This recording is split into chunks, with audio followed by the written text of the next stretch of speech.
You are watching Access LaPorte County, Channel 97. Coming up next, the April 8th meeting of the Long Beach Building Commission. You can find more information for this meeting by visiting www.accesslaportecounty.org. Okay, so welcome to the Long Beach Building Commission meeting of 4/8/22. Roll call. Joe Drucken's not here. I'm here. Pete Bible. Here. Lou Mellon. Here. John Coker. Here. Dan Glossner. Here. Joy Schmidt. Here. Very well. I don't see Zoom. Chris Willoughby. Let me get myself off mute. I'm present as well via Zoom.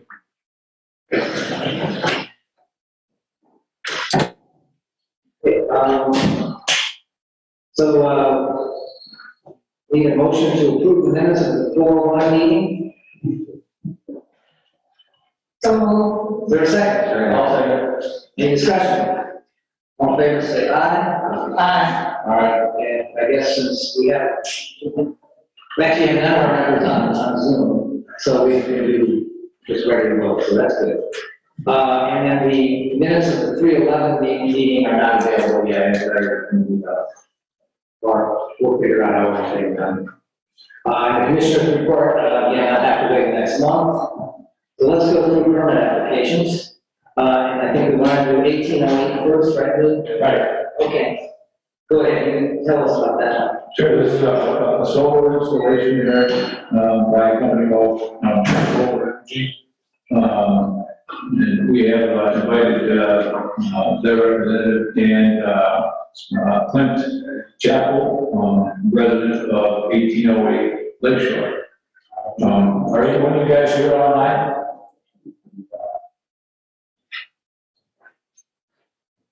Guess not. It's touch and go for me to hear you, but I'll if I concentrate hard, I might be able to. Is it Clint? Is that you? Yes, sorry. And my wife is in the line as well, Janice Kelly. Okay, so we have a letter from Solar Energy committing themselves to implementing all the facts of our new solar ordinance. So we should be able to move ahead with this. And we have discussion about solar energy. And so how high off the roof are the solar panels? They're fixed 4 inches above the surface of the roof. And is there any overhang over the roof? No, sir. Okay. And so Lou, you reviewed the solar ordinance too, right? Oh, sure. Okay. I guess, so, this is a different kind of a permit application because obviously things like lot coverage and all those things don't apply. And so I guess maybe we just need to go through each one of these since it's such a different animal than the others. And I don't know, I guess my concern was that we had a letter from the contractor saying that it complies with the ordinance. Do we need to have some confirmation? Do we need to ask questions about, how far off the roof, any overhang, that kind of thing? Or I don't know, it's well beyond my field of expertise. Does anybody have any other questions about it? Yeah, have you made an application to NIPSCO for your cost share? Not cost share, but have you made an application to NIPSCO for your grid intertie agreement? Is that question directed to me? Because if so, we've been contacted by NIPSCO. We've signed the paperwork required for the meter swap out. And as far as that was initiated by Solar Energy Systems, but it's come back through us, and we've signed off. So you've been approved by NIPSCO for the hookup? I can't tell you whether that constitutes approval. What I can tell you is that we've been in contact, we've signed the paperwork that they required us to do. I would assume that constitutes approval, but I don't know. The ordinance, I think, is to submit that agreement executed with power company. I'm sorry, I didn't understand that. I said part of the ordinance requires that the applicant have a signed agreement with NIPSCO for the grid tie arrangement. I think there's called right-of-way 88. Sorry. So, yeah, so most of that is being handled, as far as I understand, through Solar Energy Systems. I don't know whether, I see on the screen here, Brad Adamski, is that Braden from SEC, or is that another individual? That's not me. Sorry. I'd like to help you, but that's not me. All right, very good, sorry. They did say that they were going to be at the meeting today, and I pinged them to find out whether they were going to be able to join us, but I don't see them yet. Well, Sorry, if I could speak, the host needs to let Braden in to the meeting. I'm sorry, say that again? you need to let Brandon into the meeting, everybody told me to send it in. Everybody who wants it, has been admitted, so. Clint, you want to give your contractor a call and see if they want to join us here? He's here. I can see him in the top right. That's you, right, Braden? No, that's him in the stocking hat. You need to unmute, there you go, now you can talk. Hey, guys. Well, so, have you guys been approved for hookup with NIPSCO? Yes, I believe so. I don't deal with that directly, but the gals in the office, I'm pretty sure that's all completed.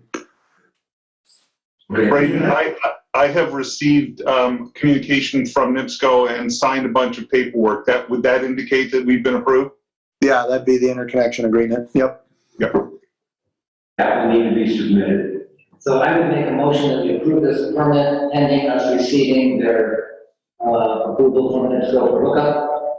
Well, I have a question, actually. I asked you guys, when I spoke to you earlier this week, what your fasteners were, being that this is such a high wind situation here on the lake. Yeah, I think I heard most of that, and it sounded like the question was concerns with the wind right there on the lake.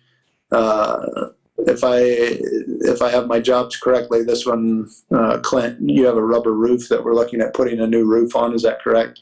No, that's not correct. We have a steel roof. Steel. Newly Okay. That's even better then. So we have fasteners that clamp the solar panels right to the roof. All of that information gets turned in as part of the submittal for this project. So I think you guys have that already. But it's a very low profile clamp, keeps the solar panels very close to the roof, and it is rated up to 100 miles per hour. So I definitely understand the concern, and it's, I mean, I've been on the lake. I understand what we're talking about, but should not be an issue according to all the specs from our manufacturers. So. Did you say that you did submit a manufacturer's cut sheet on the fastening system? I'm sorry, I had a hard time hearing that. What was that? Dr. LeMay, this is Chris. It is very difficult to hear all of you. It's very muffled. Yeah. Yeah. You did say that you submitted a manufacturer's cut sheet on the fastening system? Yes, that should have all been submitted with our paperwork. If it wasn't, I can have that added in. Would that with the NIPSCO agreement that you're going to provide? You were asking if we sent that to NIPSCO? Oh, I asked if you would provide a manufacturer cut sheet for the mounting system. Yes. Yes, we can do that for sure. I have a little bit more information about these NIPSCO agreements because I brought up my email, which shows exactly what we have completed. And these constitute the net metering agreement, the level 1 interconnection agreement, and Exhibit A to the interconnection agreement. So those are all available. I could send those over immediately if you wanted to send me an email address if you don't have those documents already. So I guess why don't you supply those to Blue Mountain?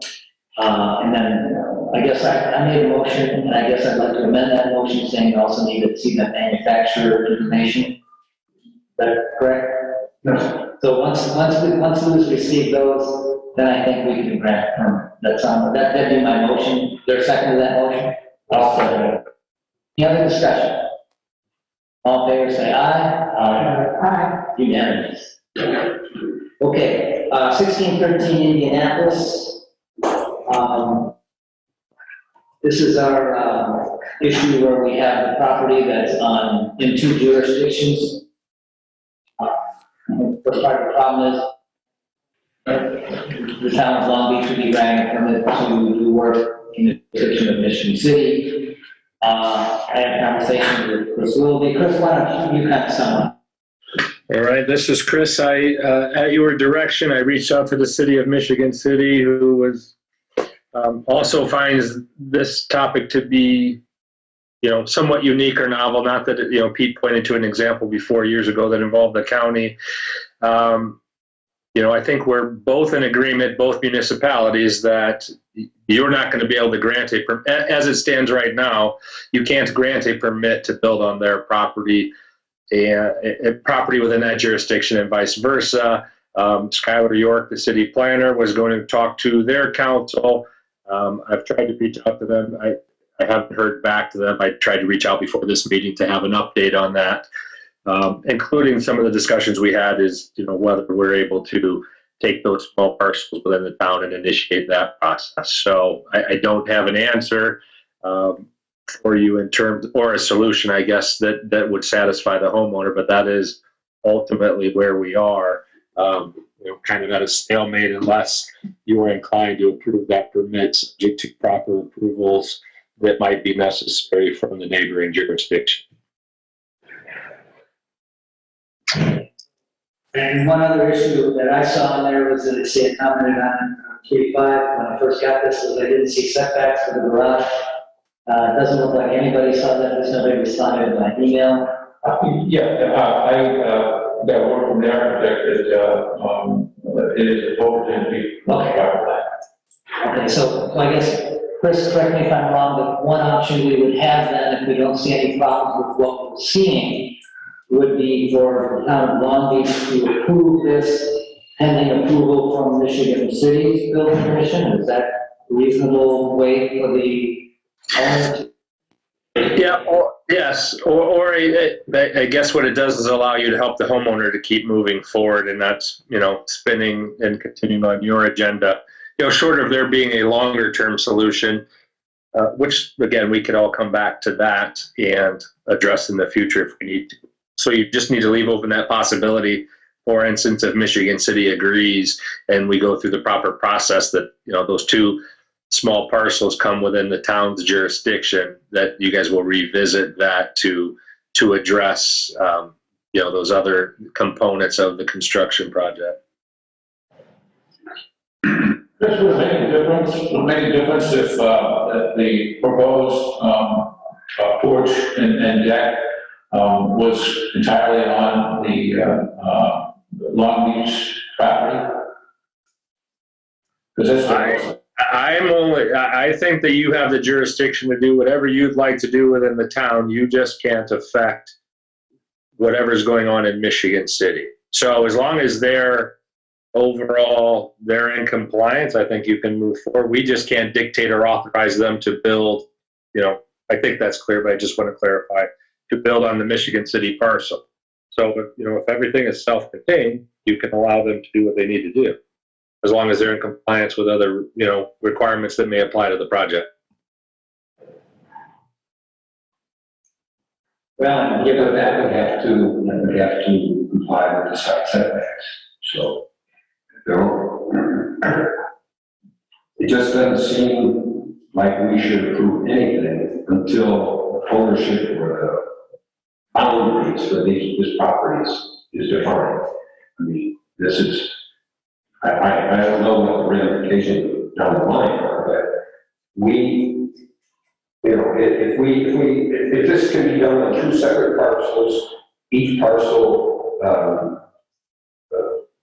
complying with its own ordinances, then I'm for that. We'll need some new plans for that.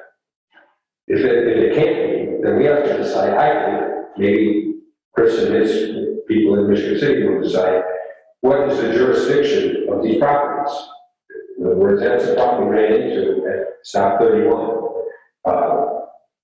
There were issues of commercial versus residential, taxing versus non-taxing, who's on what, and these are different parcels. So all that stuff, in my opinion, has to be resolved before we can allow the current permit to do go to step 1. If they want to amend their permit somewhere, then we can do it. But not at the same right now, as I see it.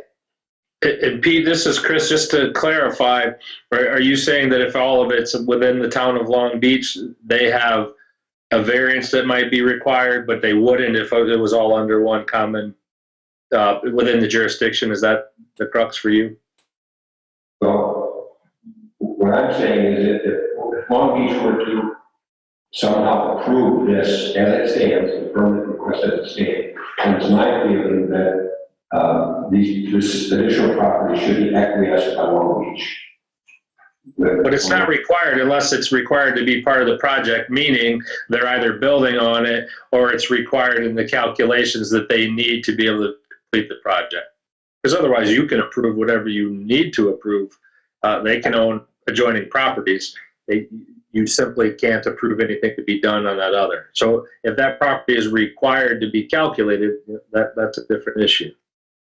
Right, so, I don't want to blur the issues here, saying, let them go ahead with something in hopes or promise that something else will be done. When it's done, then I think we can go ahead and sit and let it go. If something happens that, just slip between cotton lip here, now, somebody doesn't want to do a portion, allow these things to be annexed, handled differently or separately.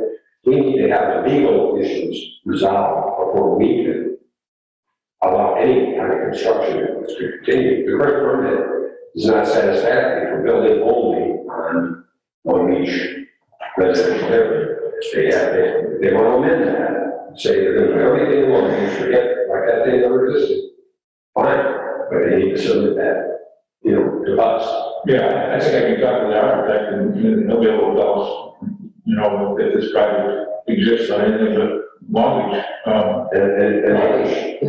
So for lot coverage then, we only consider Long Beach property? Yes, right now. And so then it's a non-conforming lot. Right.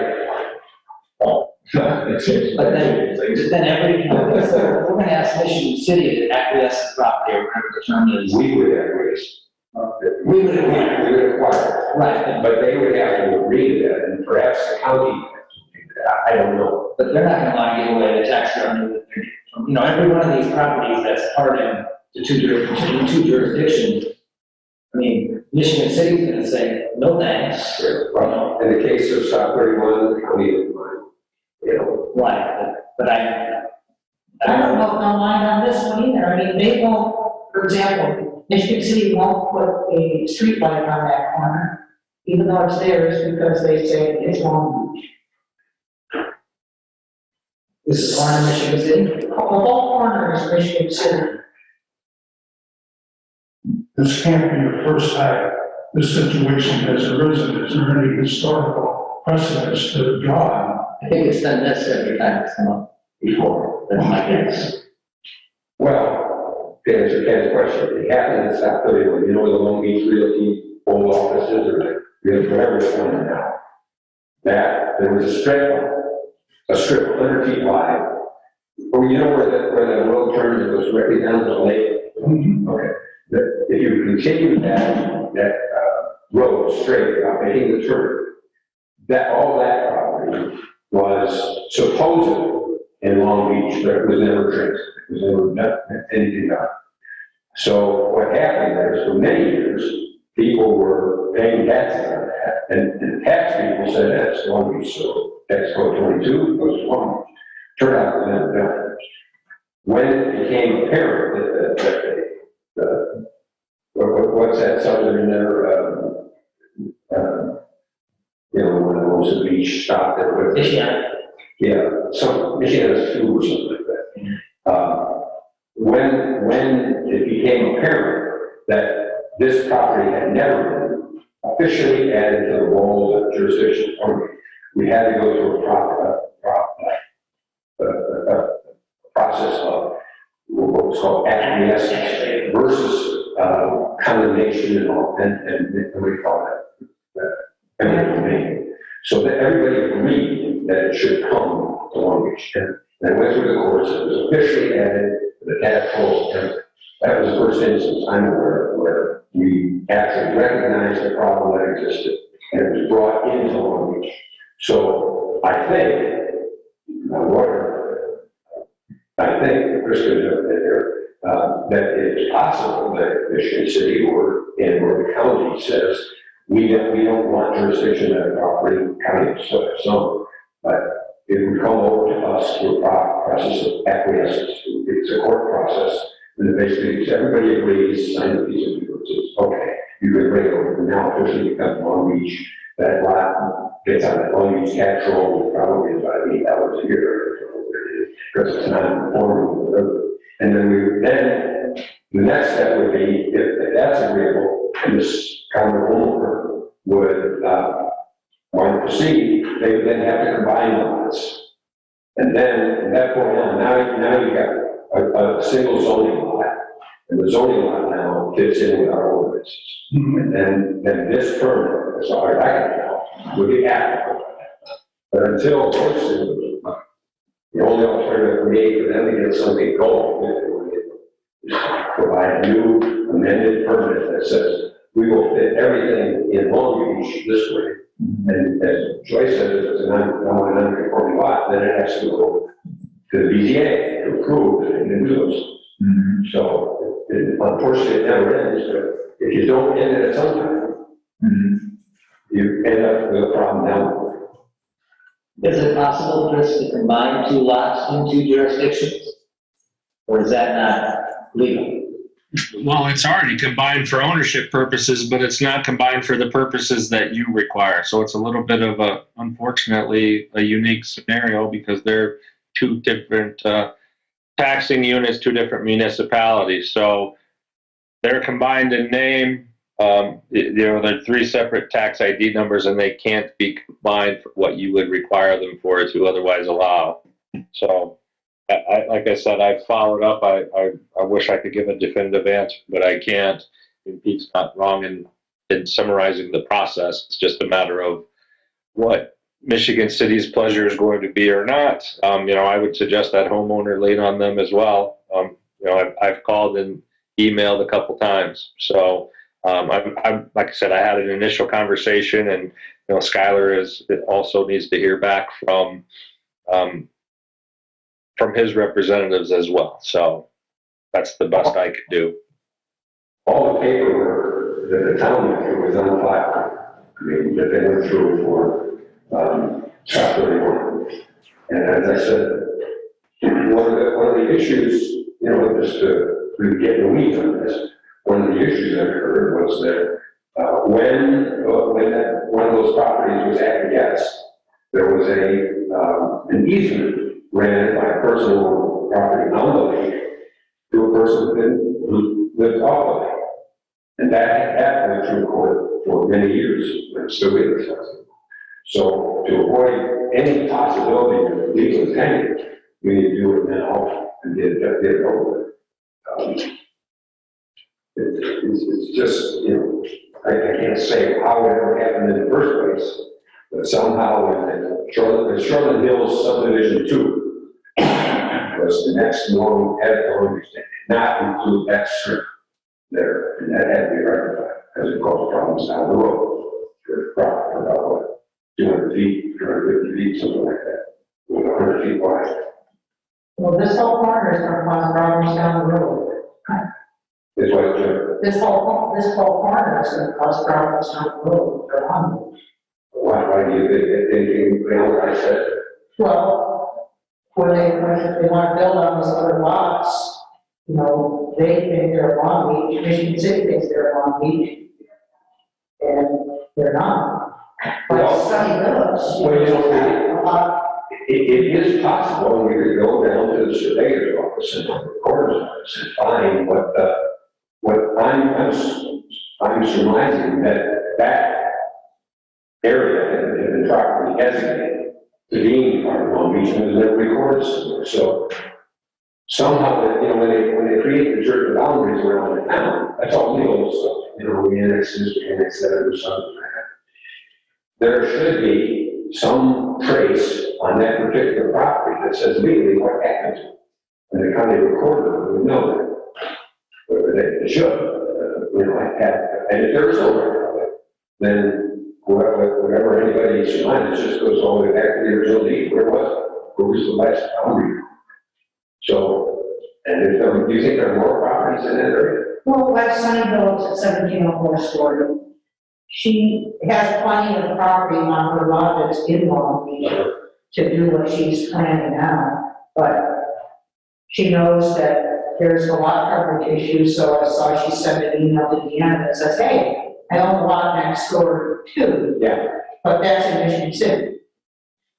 But now she sounds like she's ready to say, okay, I own all this property, so I can keep adding on here. Yeah. Are there other properties along there that they had the same situation? Yeah, I mean, Erie owns one right next to them. Well, and I suggest we get all of those resolved at one point in time. Our neighbors Tennessee got their houses in Michigan City and have their houses in Long Beach. That's even worse. Yeah. So, you know, I have no idea when a title company comes through and looks at your title and says, you gotta have to have it, I don't know, yeah. Get a mortgage or have to have, I don't know. John, what's your experience? Yeah, it's gonna have to be resolved at some point, because, yeah, I'm looking at this map here right now, you know, it's No, that's what I found. yeah. And should be straightened out. And Chris should talk to the folks at Michigan City and see if, just try to do this all at once. Otherwise, this application probably needs to file a separate amended application and go to the Michigan City. And then maybe there's a way, on what I'm saying, doesn't have to be a fight. I don't know. I'm just saying how we were faced with it at South 31.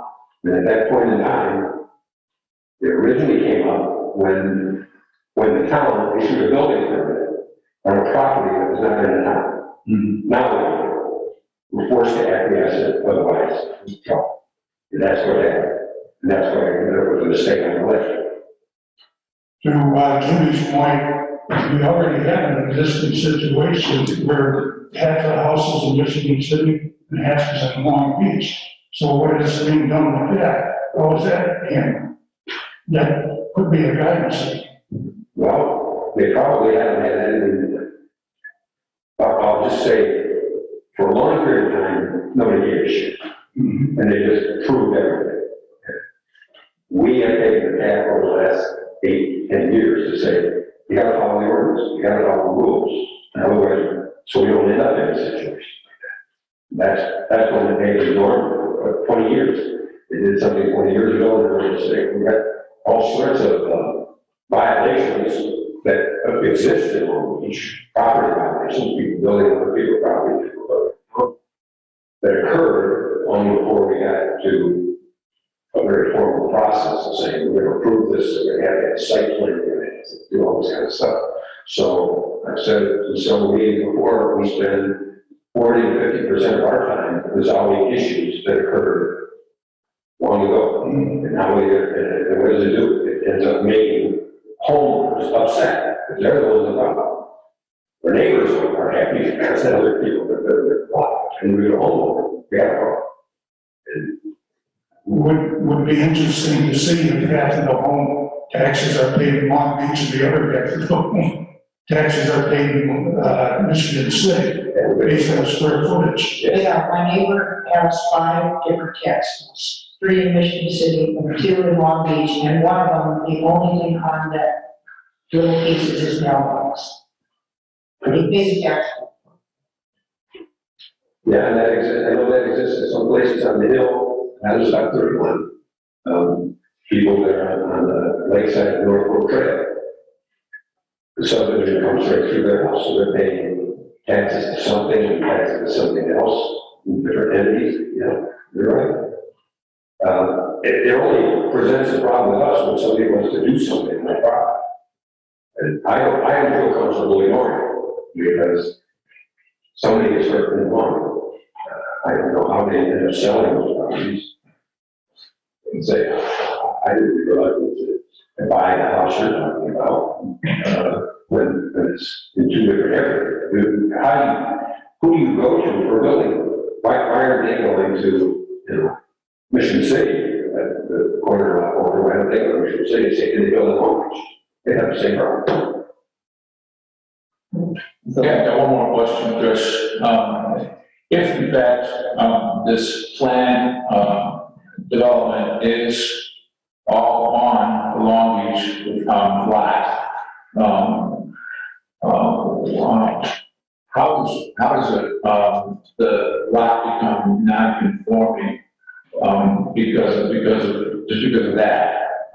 You know, the guy owns all those lots, so I'm not sure that it does become non-conforming. But I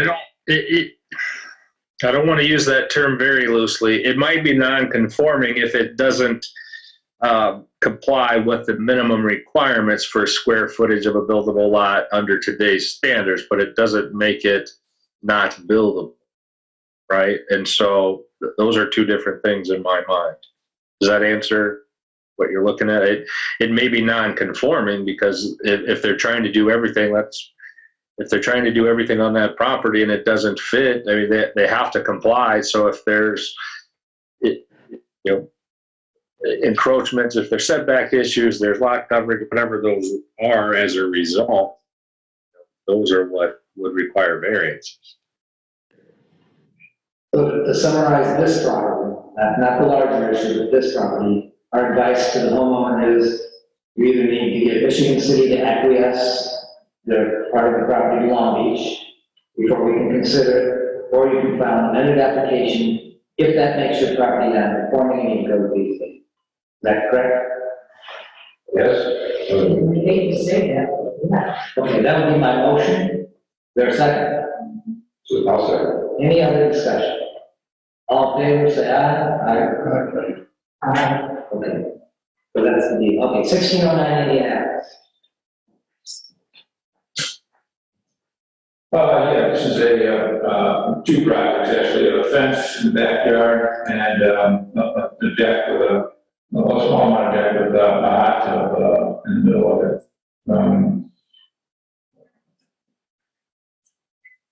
The fence has been marked out. That's a simple job and can be approved here and now. The deck, we've run into questions about what the coverage is, and he's got a gravel driveway that there's almost no gravel apparent there at all. It's just moss covered completely. So he took that out of the coverage calculation, and at that point, the lot becomes conforming that you can build on it because it's over 12,000 square feet, and the coverage is But it's only 1,800 square feet. 1 acre. Yeah. He added the town right away, and that area between his lot line and up to the street. He went out and calculated that himself and added it in. He sent an email to show us that. The property is like 100 square approximately, right? So 10,000 square feet. I paid up, I just was not median, so it's also 11,800 square feet. Well, it's a non-conforming lot. Yeah. That's, Well, I didn't understand the diagram from the surveyor, it's like it was 100, actually 100 square feet, I mean, right? I didn't know that. I don't know how I'm going to expect that.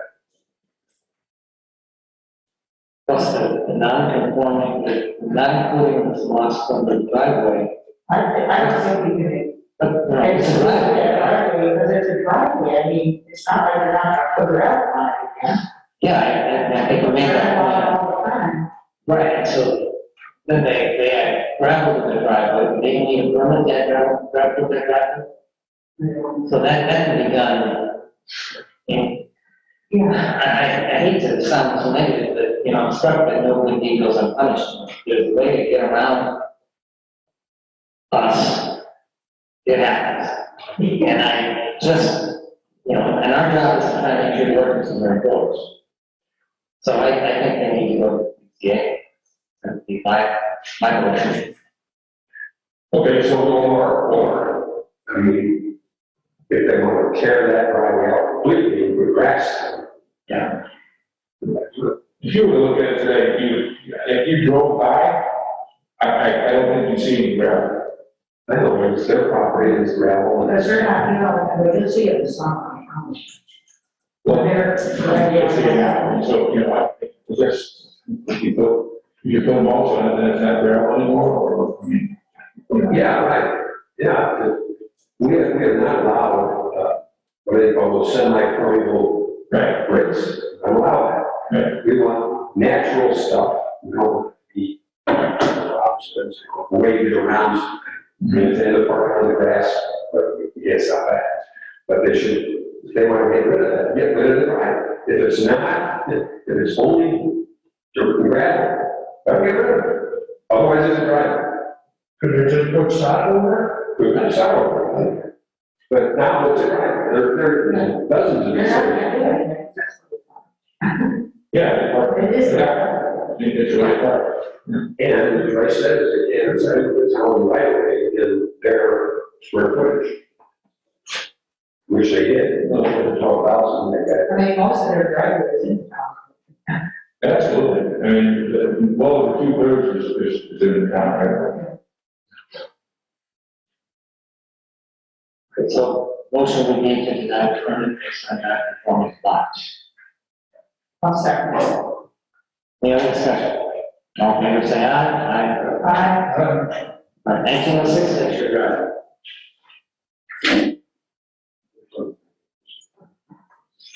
Thank you, this is, interior basement, renovation. We've been provided plans that we were waiting for from the last meeting. Provided plans, Here's your chit okay, sorry. We have plans, and a narrative, on this, all interior renovation. Any discussion on this? There's no structural changes. No structural changes. Was there a reason why Larry didn't approve this one himself, since it's not interior? Is it because of the value of the project or something like that? So that's, and apparently we didn't have enough plans. Okay, so now we have enough plans. Yes, Any reason not to approve? I know. I move we approve. Second. All in favor, say aye. All right, 2049, that's your drive? Right, 2049 Register Drive, it is, a new deck addition adjacent to existing deck on the north side of the house, facing Lakeshore Drive, composite decking, built on steel support structure above the driveway. The situation with this, is that currently, their coverage is 54.01%. But they're going to take out a patio, removing 71 square feet, and reduce their coverage from 54 to 52.8. So by our ordinance, we created, a couple of years ago, right? He's reducing the non-conformity, and therefore should be able to, go ahead with the project. Discussion. Is there a site plan? Picture? There is.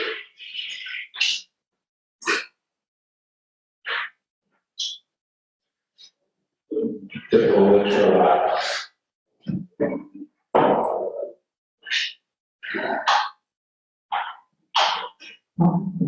Already subdivision that exists prior to the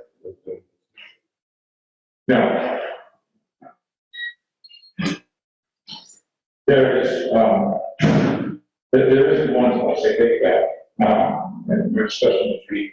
There's a little bit of patios, or a little bit of patio that goes, across the lot line to the east, and they're going to take that out. It doesn't have anything to do with the project, but that's going to be removed from that property line. So there was an initial permit that had an increase in coverage, but that got amended, is that right? Yeah, I don't think I ever saw that, but Okay. And I- you still saw a reduction in coverage here.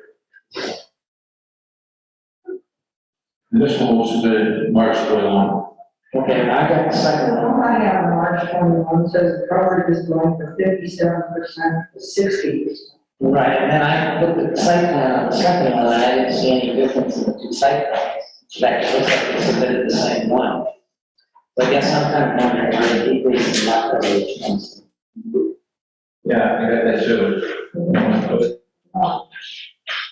So I think they need to explain to us how that site plan, how that coverage is going down, and show it to us on site plan. That's different than the first one they submitted. who did the site plans? Who did the site plan? They were, the surveyor? Yeah. Yeah, he, should supply us with, a new set of coverage calculations. Do you have the amended application? Because on the bottom of the amended application, where it says it goes from 54 to 52. Well, there should be, definitely on the site plan. Yeah. The application. That's what my coverage detail. And, so, March 23rd. Yeah, That's all I have. I got this amendment version, it still says March 1st. We can do that. Okay, so we want to see, a site plan with the calculations. and with the shoreline, that patio on the neighbor's property, that has to be Right. designated on the site, on something, not just they say they're gonna do Okay, so we're gonna let them know that, they need to show us the lot coverage calculation, when we're see you next month. 2020 Chesterton? it. 24 weeks. Yeah.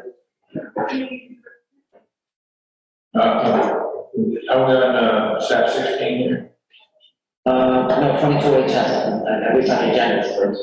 Oh, this guy went to the BZA, the little government, it's not, Okay, but then he went to the BZA, but he said that he hadn't, and actually I asked Joe to check on this, because he said he hadn't heard back from us.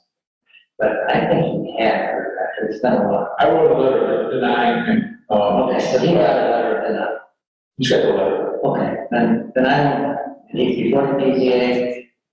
Tim, was there anything more there, yeah, I can talk to you. You know, I was just looking at an email you sent me this morning asking me, the $200 check would arrive this week, he would like to be able to be included on the agenda for Tuesday's meeting. Okay, so he's before the BZA. So I agree, I don't think we need to consider that. He's before the BZA, he's getting this. That's how I said, yeah. Okay, My God. And is he before the BZA with all the rule violations? Because when he's done with the BZA, he's got to come back to us, right? It's a rear, I understand, it's a rear setback violation that is why we denied him. Okay. yeah, and it was in his margin because he's behind the right of way that's not being used by anybody, there's an alley back there. BZA may well give him what he wants. But I think he's getting what he wants. What's the name? This is Chris. What's the name attached with that one? Say that again. McCusker. And Chris, I'll send you an email as well. I really got it. Okay. Yeah, I was going to say they're not currently before the BZA, but maybe they're in the process of submitting. Could be. If he didn't, yeah, and you know what? That was it exactly. Because he had requested that the BZA consider him even though he was past their deadline. And I told him Snowball's had a better chance than hell, but that's between him and the BZA. So, yeah. Oh, there's certain notice requirements and all the, yeah, that's right. But it might be helpful. I don't want to get too far ahead, but let's not forget about this instance because those letters might be helpful to be forwarded to the BZA because a lot of times it will assist in the preparation and knowing what the decisions of the building commission were made to. Yeah, and he did get that letter. Yeah. Yeah, so he should be prepared. Okay, stop 16?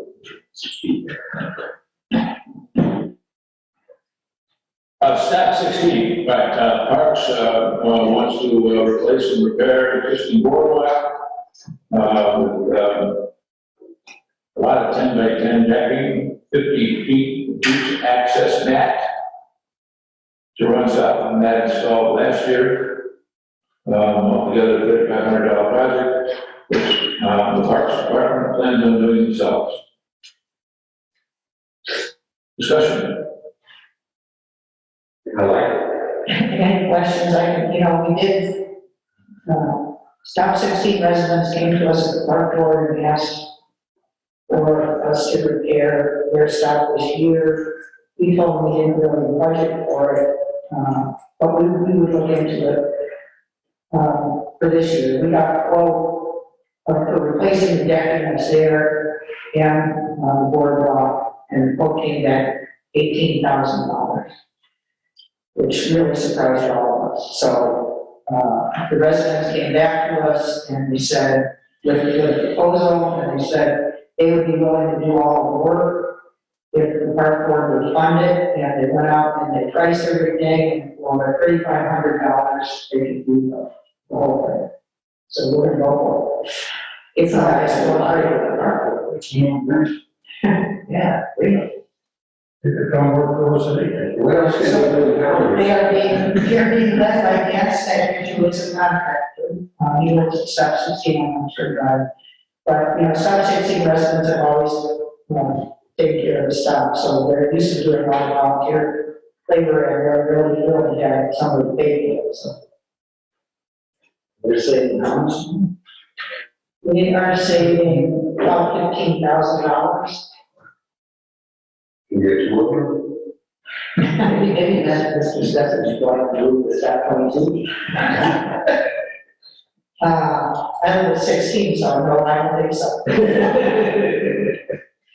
I make a motion to approve it. Second. Any discussion?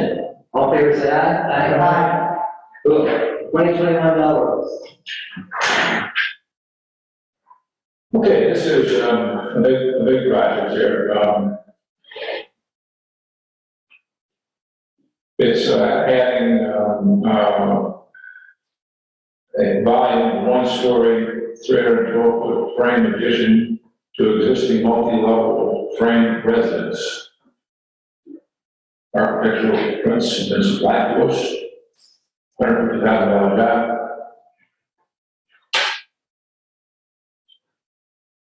So this is the one where we have a checklist.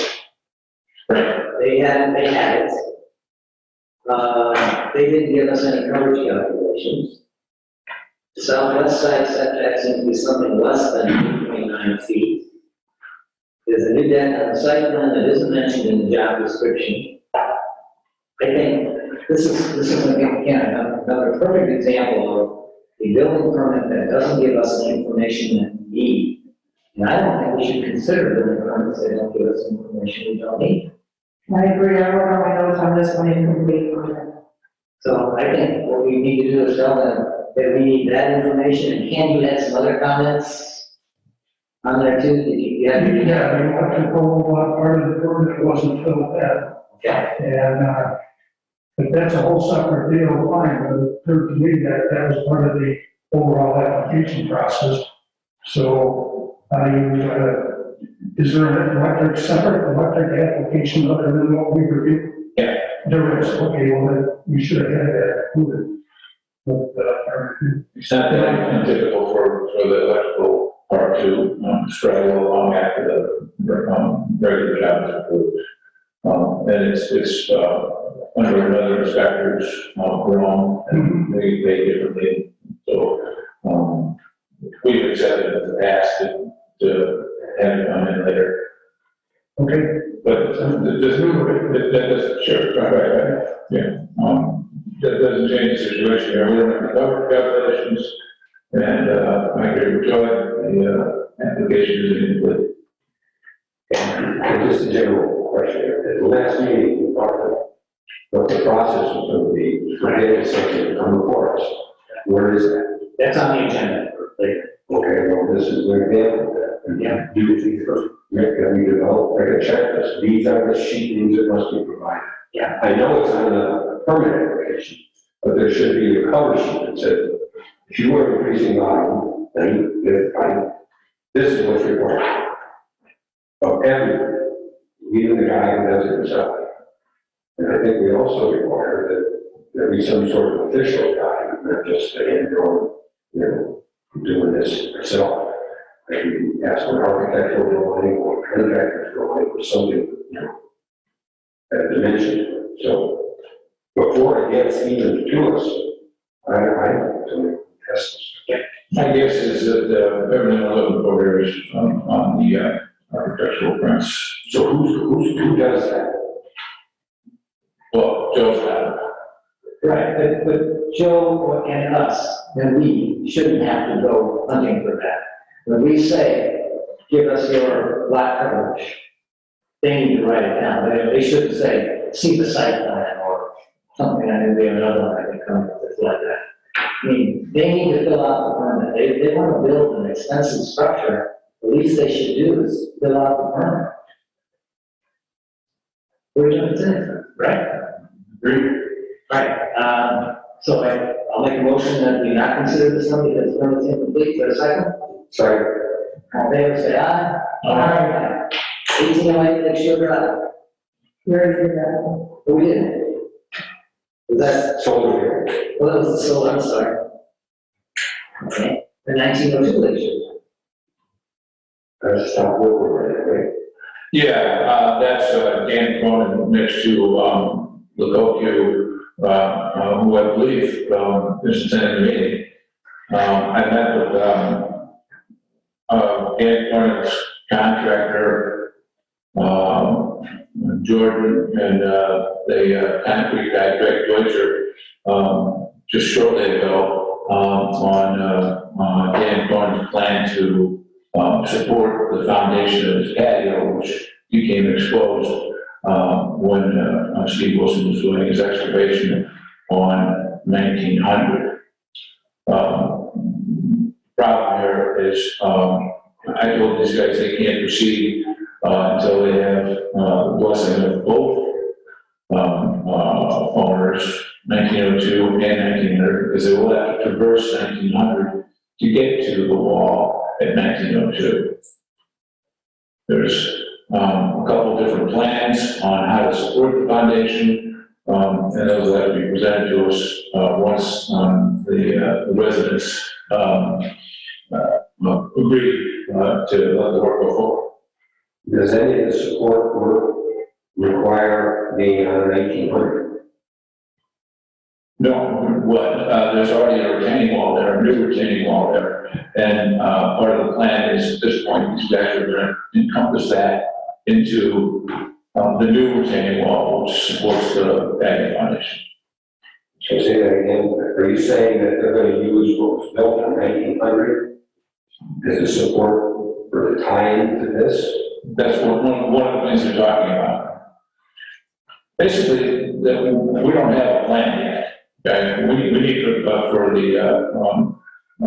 the two residents and the contractor to come up with a plan and present it to us. I agree with that. But I have a problem with this organization, we're limited. Gotcha. And I know that the contractor in 1902 wants to be sure that they're allowed to fix their retaining wall before the swimming pool is built, because there's not further damage to that retaining wall. So that they just, Jordan talked to me about it. So, So this is Alan LeCue at 1900. I have no problem. I mean, Dan and I, for whatever reason, we don't talk. My attorney has tried to reach out to his to try and, to whatever extent there needs to be a resolution. If Dan wants to do something to his side of his property and he needs access to my property, I have no problem with it at all. We've offered to fix things ourselves. We tried to fix it ourselves. We actually thought we did fix it ourselves. I guess there's some disagreement whether we did fix it ourselves or not, but we did try. So I thought plans had been submitted. I don't know, Brad, you may know the legalese of this better than I do. Brad Adamski, my lawyer. So I sort of defer to him at this stage, but I'm fine with Dan doing whatever he wants to do to fix it. If he thinks that ours isn't fixed correctly and he wants to do something to even our retaining wall, I'm fine with that too. Yeah, Alan, what they're considering right here, and it's good that you jumped in, but this is Dan's own building permit application, of course. Yeah, no, I know. Right. And I think you being on here to weigh in to say, if they're holding it up or they're concerned that he needs access to your property, you're saying, fine, access our property. Fine. That may be all they need to hear. Yeah, I no problem. all right, so are we being asked for anything now? Well, we need some things, they need to give us something.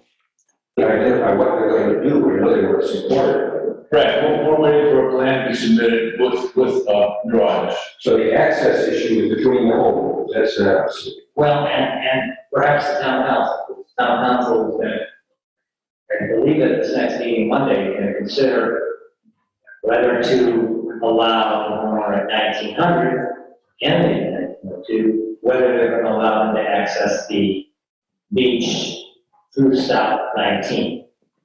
Yeah, well, Dan doesn't need access from the beach. That's a 1900 issue. It's not a 1902 issue. Dan just may need access from my side of my property, which I'm totally fine with. So at this point, we're still waiting for a permit application for 1902. That's right. Okay, but just know I'm totally fine. If anybody from Dan's side is on, I'm totally fine. All you got to do is reach out. If you need any written approvals, I'm here to sign it. I got no problem at all. Sounds good. okay, we, just to be clear, we don't need any further documentation on access that's going in on one of the properties. We don't need that. 1902, they're saying they don't need access, they have access. Yeah, he won't need it from the beach. I need it from the beach for the pool, but Dan doesn't need anything to do whatever he needs to shore up his piece. Okay. Alan? Yes, sir. Will this be a professionally engineered solution? Sorry? Will this be a professionally engineered solution? That's not his project. It's not mine. Right. All right. I don't think it needs any. I think he just needs a little bit of. Maybe he needs a little bit of dirt and things. But it's not my project. Yeah. Mr. LeCue, yeah, this is Chris, the town attorney. Let's let them represent on their project. Perfect. Sorry. You're right. Okay, so we're good on this. 21 Lakeshore Drive. This has been tabled, they're still trying to get contractors. We can't approve it. And what was this going to be? I don't think I have it. Okay. Okay, This Right. was tabled. It's corner, Yeah, yeah, so the corner of 21. temple existing constructed house, Oak Arizona house. Yeah, Okay. And so we're waiting for a contractor again. he came across to us with a plan preview, and we approved it, we pre-approved the plan, but now we're waiting for the actual plan. Okay. And then he has to submit another plan, right? Oh, yeah.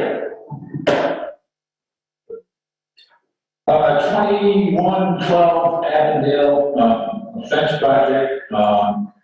This is a unique situation here. The man owns both sides of the property on Open Wall and on Avondale. These lots back up to each other.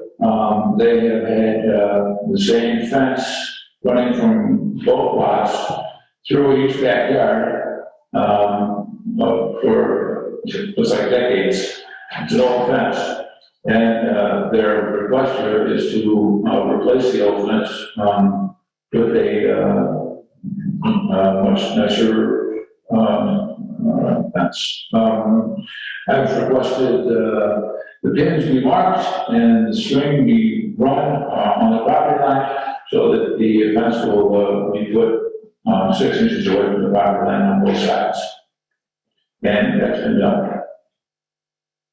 So the fence is behind this house? Yeah, behind each house. Behind each house, each one. 2103 Oakmont and 2112 Avondale. Oh, okay. Back to back, sorry. So what are we being asked for, or are we being asked for anything? It's a fence project. So is there any reason why we're looking at it? Because there's a vacated courtway in between the lots. So they. But it's what is called vacated. I don't know that. It's you can't even tell there's a courtway there. Right. We had that issue once before. By vacating means nothing new. James North's attorney said his definition of that is it's been given up. Okay, so he's using it in the legal sense. So does he have some? Well, let's talk about is it vacated or it's not being used? It wasn't improved and used. I'm saying the meeting is, there is no courtway. No courtway, okay. I mean, if it's vacated, it's gotta be vacated to someone. Well, the survey here shows it as vacated, and the resident lawyers informed him that vacated the property, I guess. Well, when they vacate something. Well, if it's vacated, it's 50-50 between the lot owners.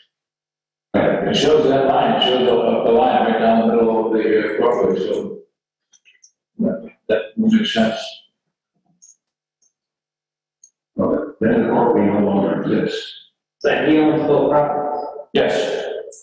And that doesn't sound like a problem, does it, Chris? It does not at all. Very good, the motion. I move we approve. All in favor, say aye. Aye. 2103 Oakmont. That was the same. Wasn't it? 2103 overall. Oh, those are the same, that makes sense. Is that right? It is. Yeah, okay. Yeah, right. Okay, 2006 Somerset. This is a new house plan. We've been asked via a preview request to approve some plans that have been submitted. It's well over 33 feet high. The contractor and the architect have been told that it's not acceptable, and they're going back to the driveway. Okay, so their plan review was not good. Correct. Okay. We all saw this. I was curious where the septic was. I have Some good questions. Yeah.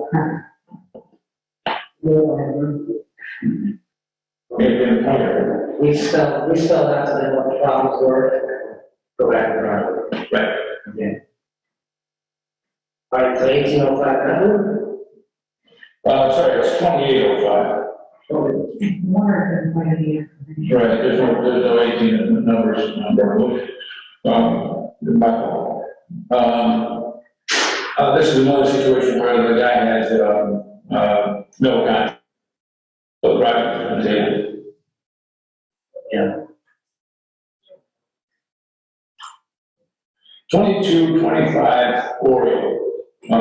This job was an emergency septic line break. That's been, was approved on the spot, so the sewage will continue to spill out. And the job is done, so what we need to approve it. So, is there a second? One second. All in favor, say aye. Aye. 1610, let's show that. 1610 Lakeshore Drive is a siding project, that was that needs to be in front of this committee. But it's that simple. Finish and install, recycle. Well, given the fact that Eric can't approve it, I would make a motion we approve it. Second. All in favor, say aye. Aye. Cool. 1900, Mr. Levy, sorry, is requesting Rogers Roofing to redo his entire roof on 1900 Lakeshore Drive. Again, it's a simple project that doesn't even need to this today. Yes, so if not, I'll make a motion to approve. Second. All in favor, say aye. Aye. 2007, Cory. Yeah, this is an addition to a house that putting in, is it a bathroom? Is that what she's doing? 2007, that's Mr. Clear. This is clear, and I wasn't sure why Cory was on I'm it. sorry, I don't remember 7 Didn't we approve this last meeting? Yeah, there was a two weeks. Yeah, so it doesn't need to be, so I'm just gonna put already approved. 1704 Story. Yeah, she's adding the bathroom. Okay, this was one, again, where I didn't feel that the building permit application was filled out, the description of the project, said to see somewhere else. Yeah, I didn't see a site plan. This was a foundation only, right? Yeah, right. And I guess we should talk about that, you know, and Joe, you and I, yeah, so far, this is, we will see. So we have a permit for just a foundation. Do we approve just foundations? Because what if the owner decides, okay, I put my foundation in, guess what, I'm not gonna do any more, then we have a hole in the ground. But she has a big house there. Yeah, So this is just a tiny foundation for her bathroom, addition for her bathroom. right. And if she ever put anything there, what do we do? This is the only one, it's on the non-visible side of the house. It's like that for her house, and it's her liability, not the town. There is an issue with the open pit, existing a safety issue, if it's left uncovered. That'd be nice. There's a second issue, if you notice on the plan, that there's a door that is marked as a bedroom door that exits into the pit. And some provision should be made by the owner to, I don't think locking the door would be sufficient, but possibly putting a sheet of plywood screwed up on the outside, in case somebody inadvertently opens the door in the middle of the night and walks out.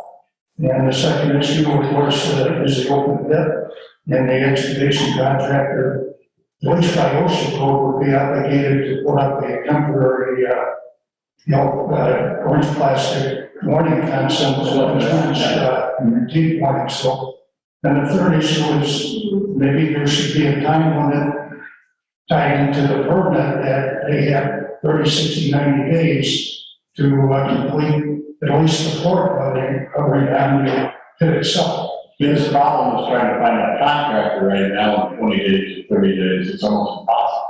Totally agree.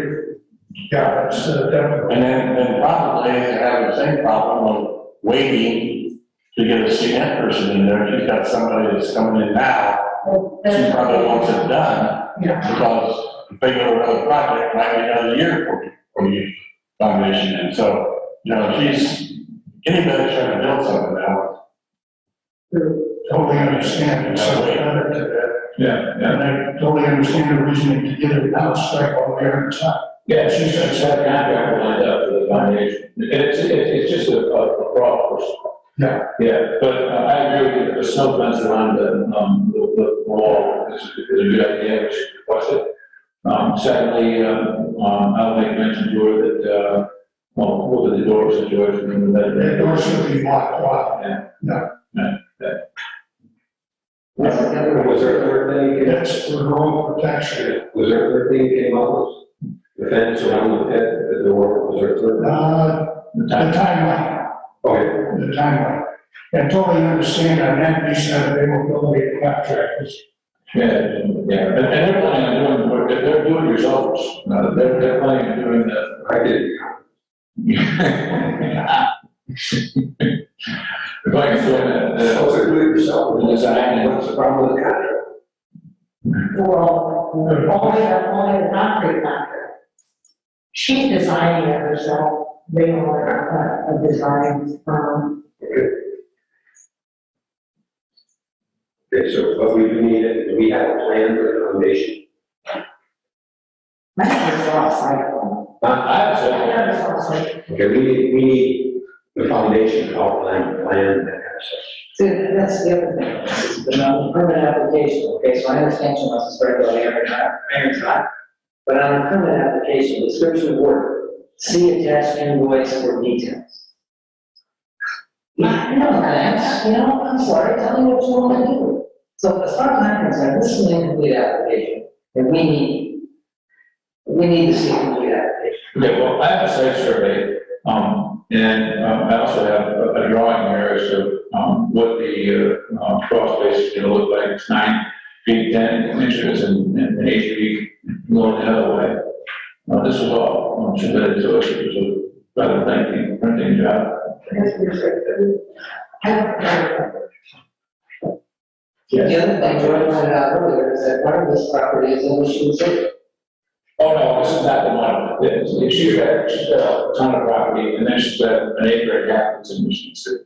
So part of this is actually. she's got enough room to do this. Okay, so The coverage calculations are submitted. but I think we need to see a completed site plan, or a completed permit application, with a description of the work. What else did you guys come up with that we need to have? Lock the door.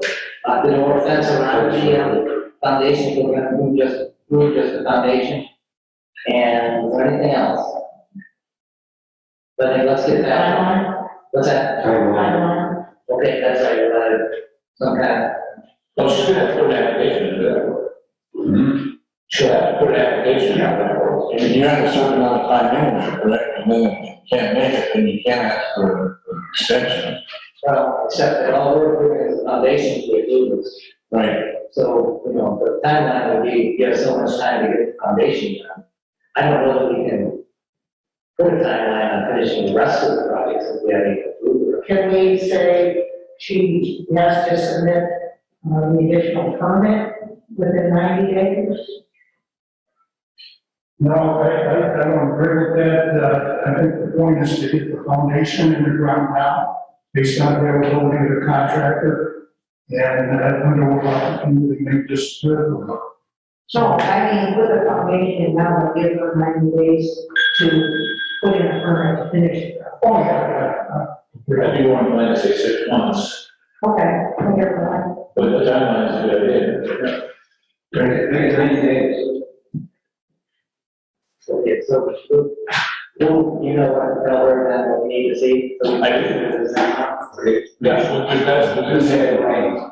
I'm sorry? Who did write, I mean, email, Okay, official, not just tell.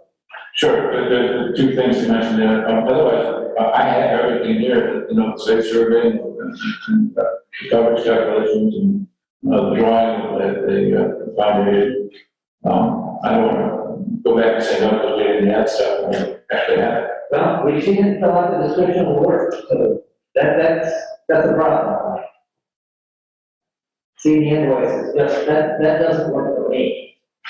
That's my, you guys feel otherwise, but that's, Well, it's pretty detailed explanation of the installation of the foundation. right, but she should say, when I install a foundation. It just doesn't seem to me, if I'm asking to do a project, and I feel really strong I want to get it done, I make sure all the i's are dotted and t's are crossed. And see the, whatever it was you wrote there, see the, what, the receipt or whatever, the contract, that, I would be, It's pretty, do you want to take a peek at the sections? I did, I already looked it up, and I don't think I should have to go through all the details to find, let's go over on the description of what the project is. I should just be able to summarize, this is what I want to do. Maybe. So I would make a motion that this is an incomplete application, we need things to talk about. So we have a motion, a second, or, I make the motion. I'll second. All in favor, say aye. Aye. 2014 form. Uh, 2400 form. 2410. Oh, yeah, it's a fence project. And we just got it, oh no, we got it March 2nd. This is, 4 panels of, 6 by 8, privacy fence, between these two properties. They want to take 4 down, put 6 up. I looked at the project today, the pins are not marked and the property line is not designated, so we have to approve this this time. we need fence, the property pins marked, the property lines marked, right? Yeah.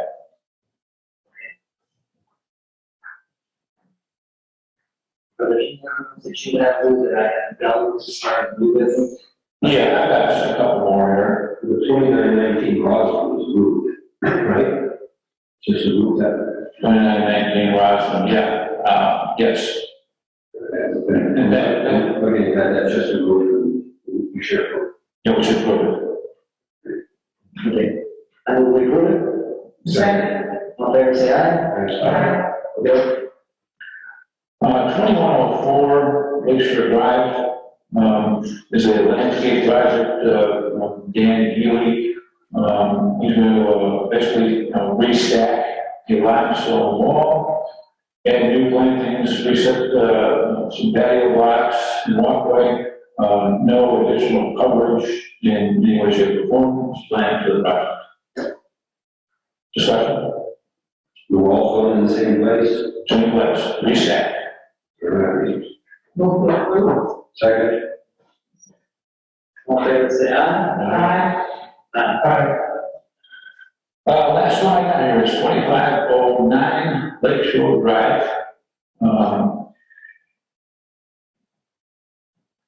So repair existing siding, place What was that?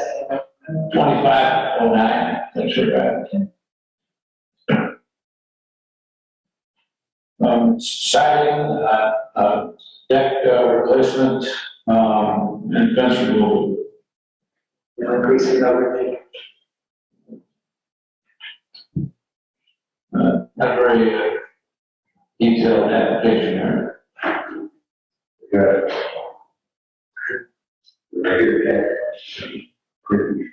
Yeah.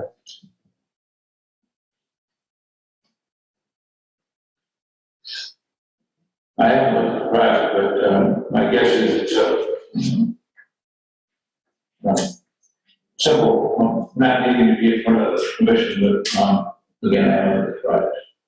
Well, I mean, you know, if they're going to put the deck in the same place, why don't they give us a site plan, say what it looks like now, and then we can judge it after. Right? Or say no change in coverage or something like that.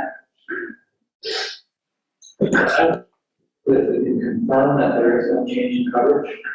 By site. They're just replacing the deck roof. What's that? They're just replacing the deck roof. and the decking. Right, as long as we know, that- I don't know that we need to insist on. Is it just a deck roof, there's not extending the deck at all? No, they're not, well, according to what it says here, replacing the deck roof and the existing deck. I'll be checking on that. I mean, if it's just a deck roof, misunderstood, then I to prove I say after Lou looks at it, Yeah, let's go with building manufacturing. So approve as long as no increase in coverage. Right. But anything else as far as new business? I saw, I think there was a 1910 Roswell, 1910 Somerset. It was a roof. And some solar information, it just came in recently.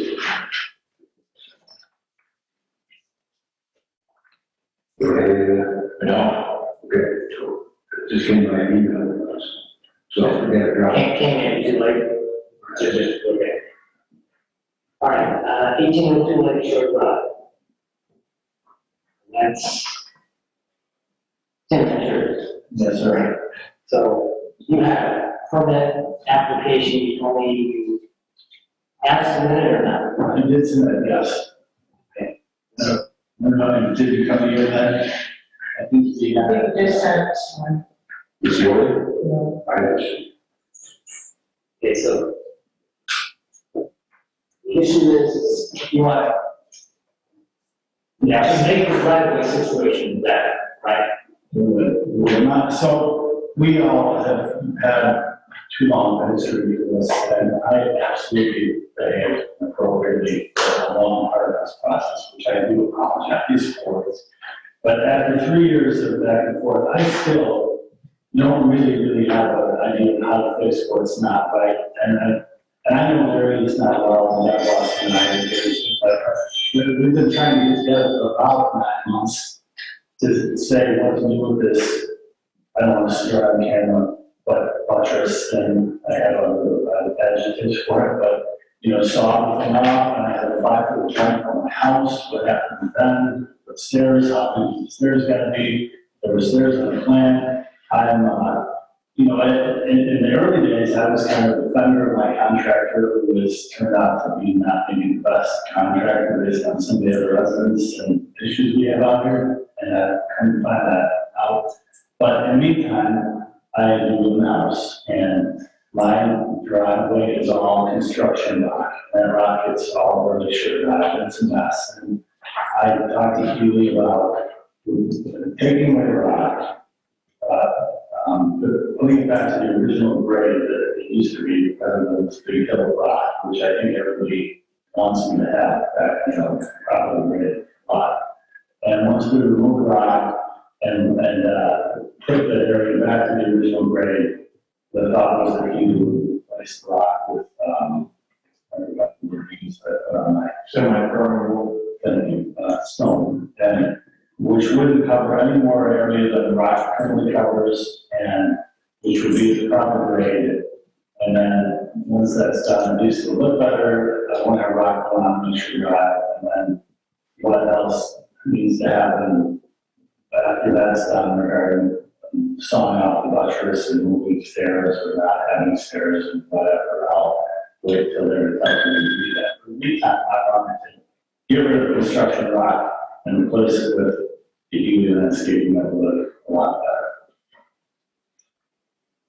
So, if I understand you correctly, you're planning on putting the permeable pavers in for the entire area with that? Yes. Okay. Thank you. I just took 10 minutes to say that, but yeah.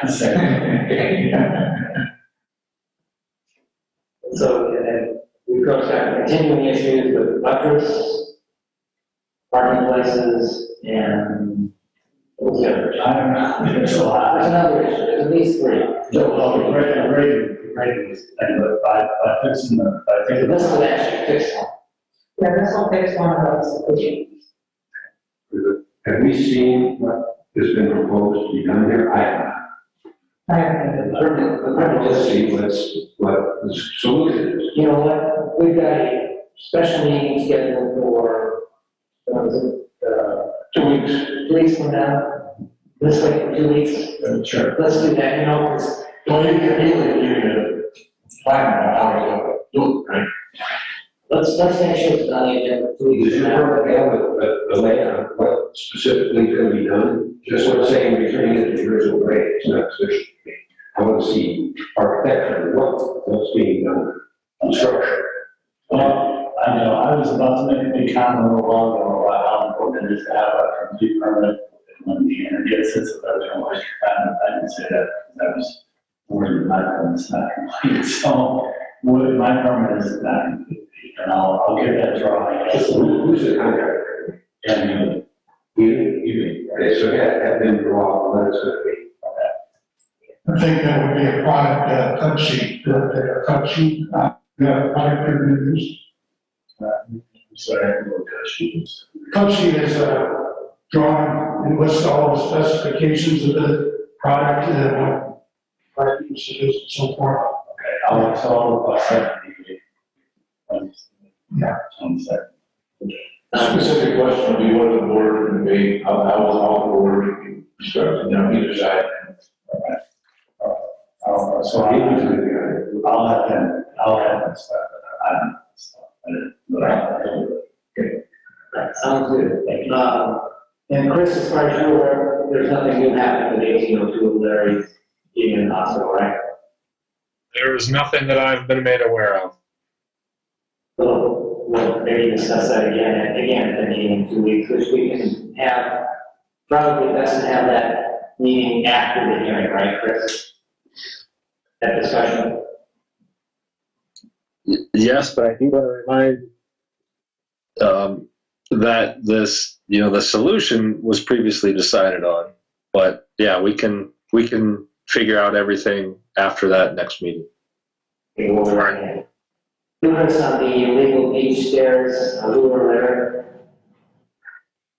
We had a number of them that installed wooden stairs on the beach, and we gave citations, I believe, right? Right. And where are we at with those?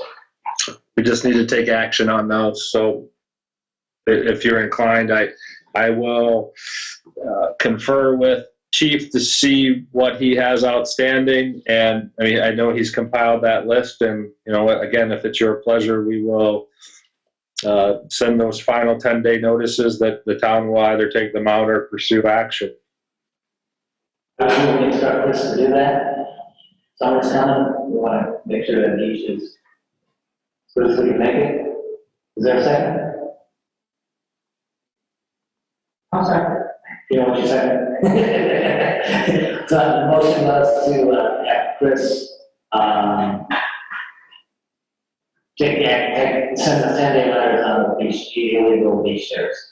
How many roughly are we talking about? Roughly five. 5 or 5? I think so. Okay, I'm getting this is been great.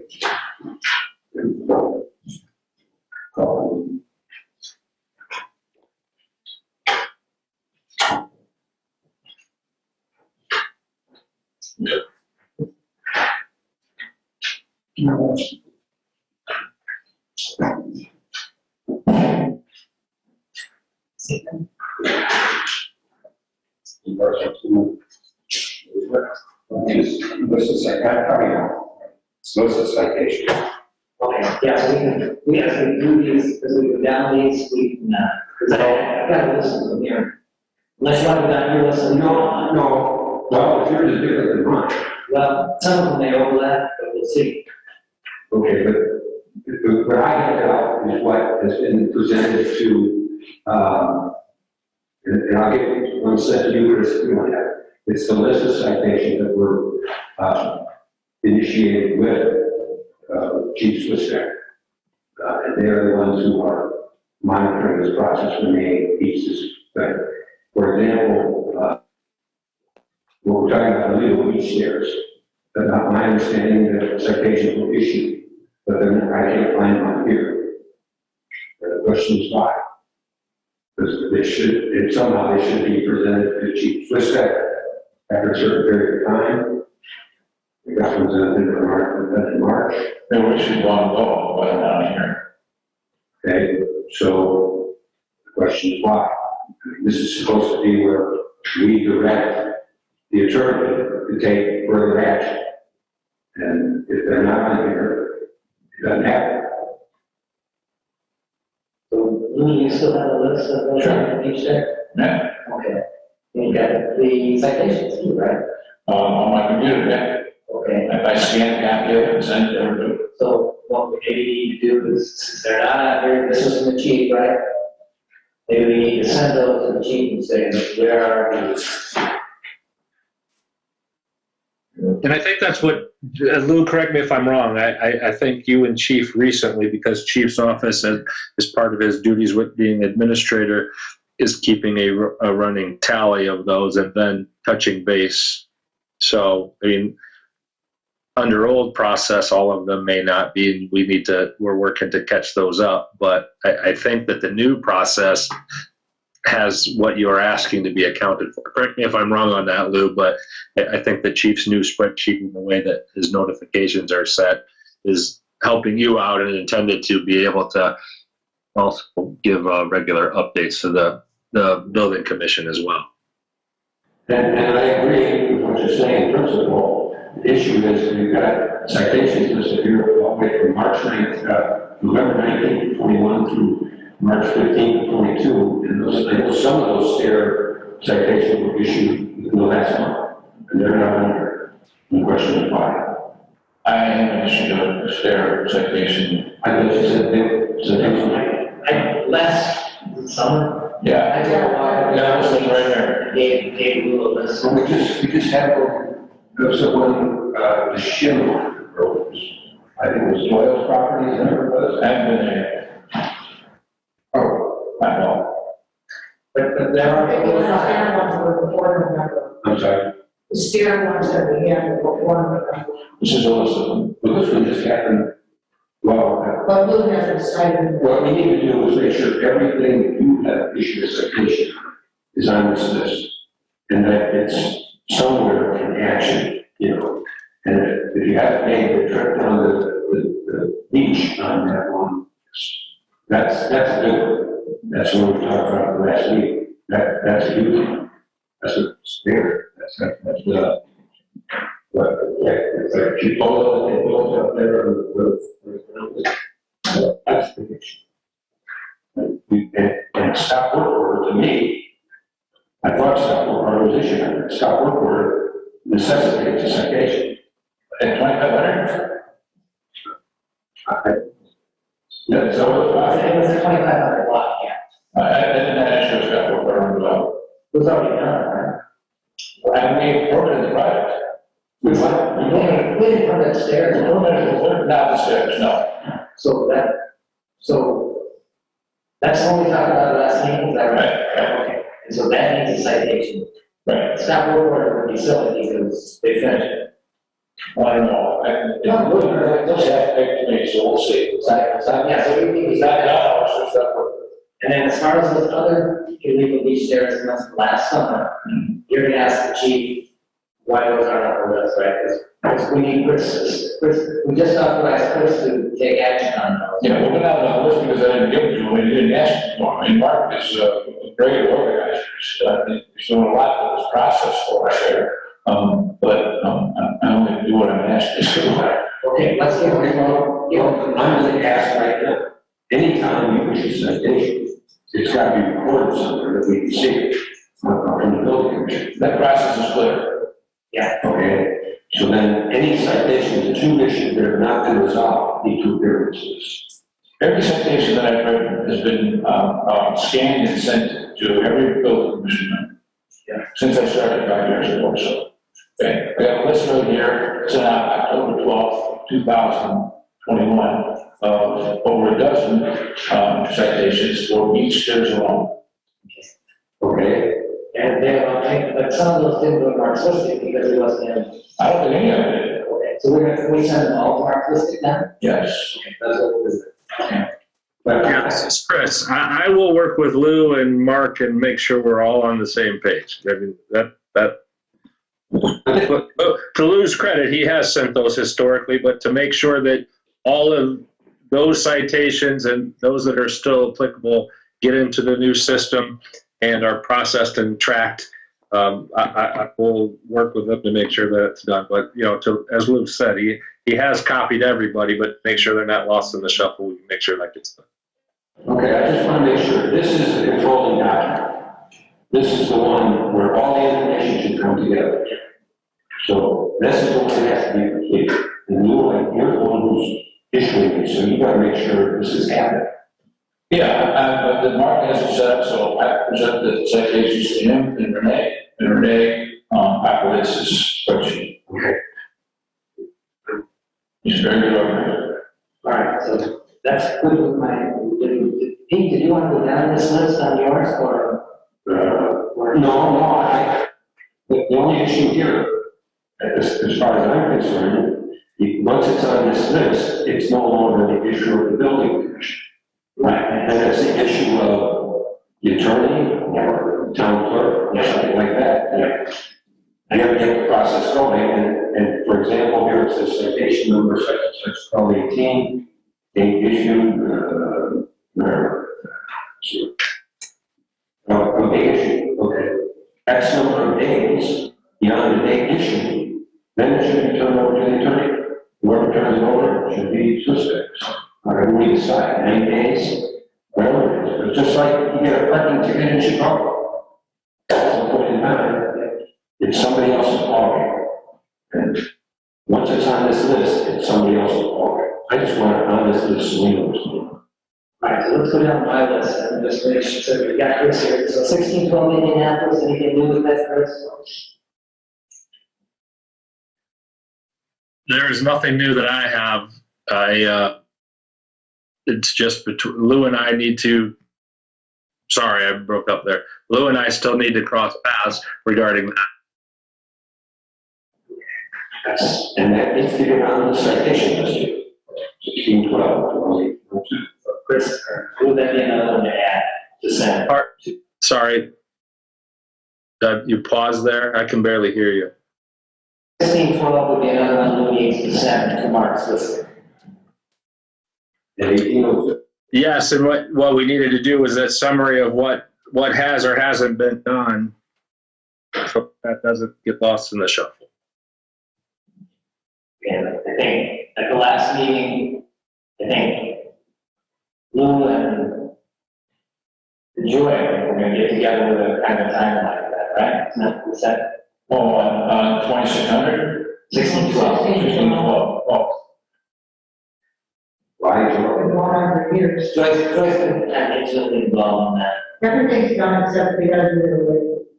They've done everything. They have. Well, there's coverage on Yeah, the side of it, right? yeah, coverage, they increased their coverage and they're not going to run out. And they didn't know permit to do They it. didn't have a permit to do So you, it. Ultimately, it's gonna have to go to the BZA, but, Yeah, Dr. LeMay, this is Chris, and I'm sorry, I mixed that address up. And so this is the one that's in litigation. I have no update with regard to that, and other than their answers filed, and we still have that parallel front going. Meaning that we have litigation process and the town's complaint and their response filed, which I think I updated at our last meeting. In terms of whatever gets filed or not, and trying to get approval from the building commission and decide what, if anything, needs to go to the BZA. If you recall, that was kind of the parallel option that they had, and that's why we decided, and Mr. Adamski's participating in this meeting, which is why they filed a response, because we had a previous agreement to hold that in abeyance with the understanding they were going to come before the building commission and submit different submit the proper applications of materials. They were allowed to make their emergency repairs, which I know doesn't make everybody happy in terms of perception of did they overreach or not. But and I don't want to get into the merits of that. But the rest of it is, they need to get off center and do whatever they need to do before you, or tear some of those out. The corrective measures with regard to the non-permitted or illegal work, those are before the court. From there, I'll defer to Brad. I don't, Mr. Adamski, I don't mean to catch him off guard, but to the extent he's prepared to talk about that, I will defer to him. Sure, and I mean, it's limited to what we can talk about here, Chris, because of the litigation aspect of it, of course. My understanding, and I haven't been out at the property, but they're actually reducing overall lot coverage. I don't know if that's been accomplished yet or not. I think I heard a comment from Joy that they had increased it, but that's part of what the issue is. And then ultimately, of course, because of the litigation pending, we'll have to resolve that with whatever fine situation or whatever the board is going to push for. But I'm not at this point really able to get into any more than just saying that, we did file our answer in litigation. My clients are anxious to get this done too, and I think Chris and I just need to connect on it or maybe put it in front of the judge. So is there anything we can do to get a timeline on this in terms of how soon this can be resolved? I mean, we say we're gonna have to go to BZA. When? I don't think we're going to the BZA, from my opinion. I think we need to resolve this either between counsel or, like I said, in court. So I'm not. Yep. Go ahead. So, Yeah, and this is Chris. I think we have our answer there, Dr. LeMay, that there really isn't going to be anything else that comes before the building commission until we resolve the litigation. So my suggestion would be that we take that off the agenda because there's nothing to expect from them, and then we will either be back with a proposed resolution of litigation, or you'll get regular updates on the progress of that litigation, and we'll go from there. So how many citations are in the litigation? I don't know offhand, Pete. What we sought was all of the illegal work that we alleged, and we've asked for injunctive relief, including requiring them to tear it out and fines and legal expenses, et cetera. So that's where we stand on that. And anything that they were cited to prior, that's what we've asked for. And I don't want, as Mr. Adamski said, I don't really want to go too much further with this because we each have a position, and that will either get resolved or there'll be things that we discuss and move forward with in terms of trying to bring about compliance under that litigation, again, unless it's resolved. We're on the Hazel team, just go by there on the way here. They got a beautiful roof on that pool shed, pool barn, or whatever. That was built without a permit, was increased in volume without a permit. I think at the last meeting, we said something about at a certain point, they were going to start incurring daily fines. In fact, I believe this was the one where we said we were going to start daily fines. Chris, did you tell us at the last meeting that we hadn't sent them a letter or something like that yet? We haven't sent them. This is the one that I was referring to, a mix of addresses that I was looking up. Lou and I and Chief need to confirm what has or hasn't been done on this, and then authorize moving forward. I don't know offhand whether they've been cited or not. Okay, so you guys are going to get together, and hopefully send a letter, huh? About daily fines. If that's your direction, if they've been cited and they haven't complied or otherwise responded, you can just direct me to that 10-day letter that the town is going to move forward with either bringing about compliance or taking corrective action on its own. There's no dispute that the shed was built without a permit, with increase in size. So I'm not quite sure what you and the chief are going to confirm. What your question, so I want to make sure I understand your question. With regard to the citations that have been issued, that they've been cited, and that's what I'm saying, I don't know offhand. They've been cited, the stop work order or anything else that's been issued on that? Well, what do we want to do? Tear it down or I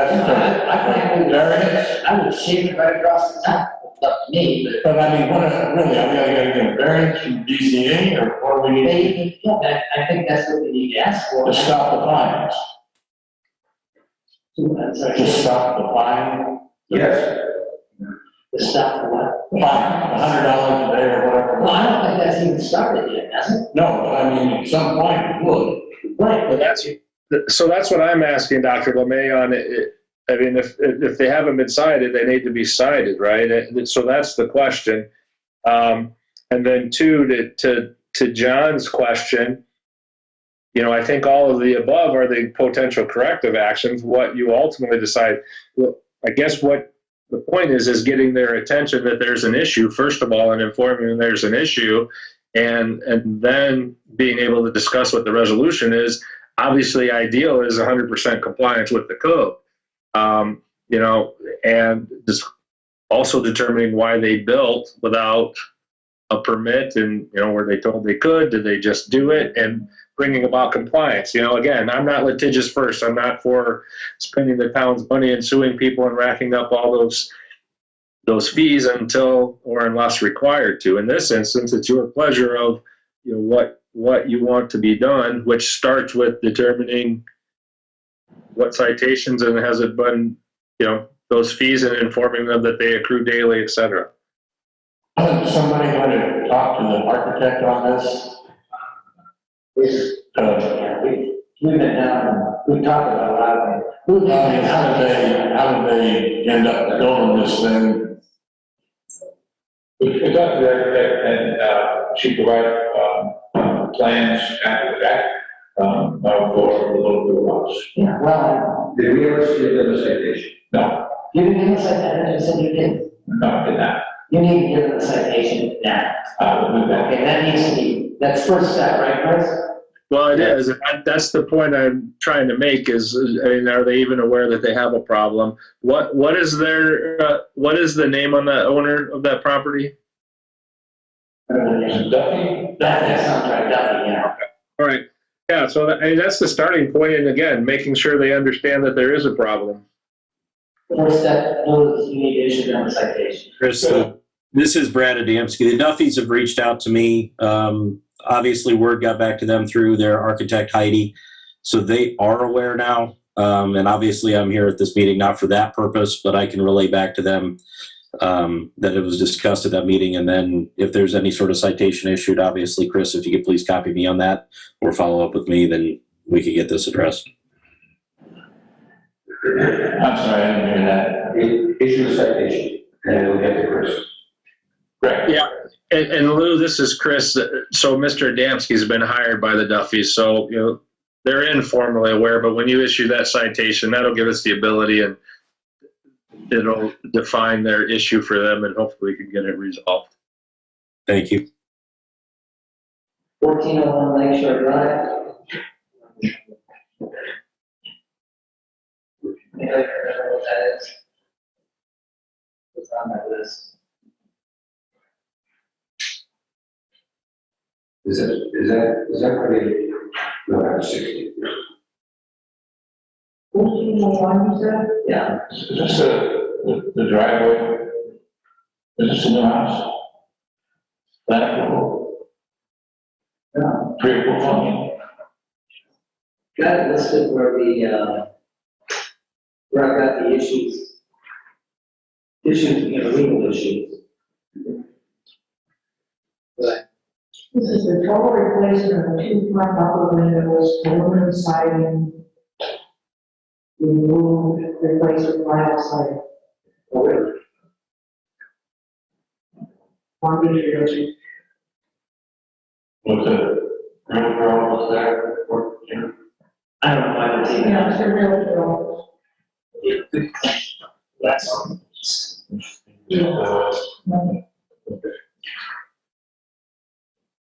So is that permit been issued?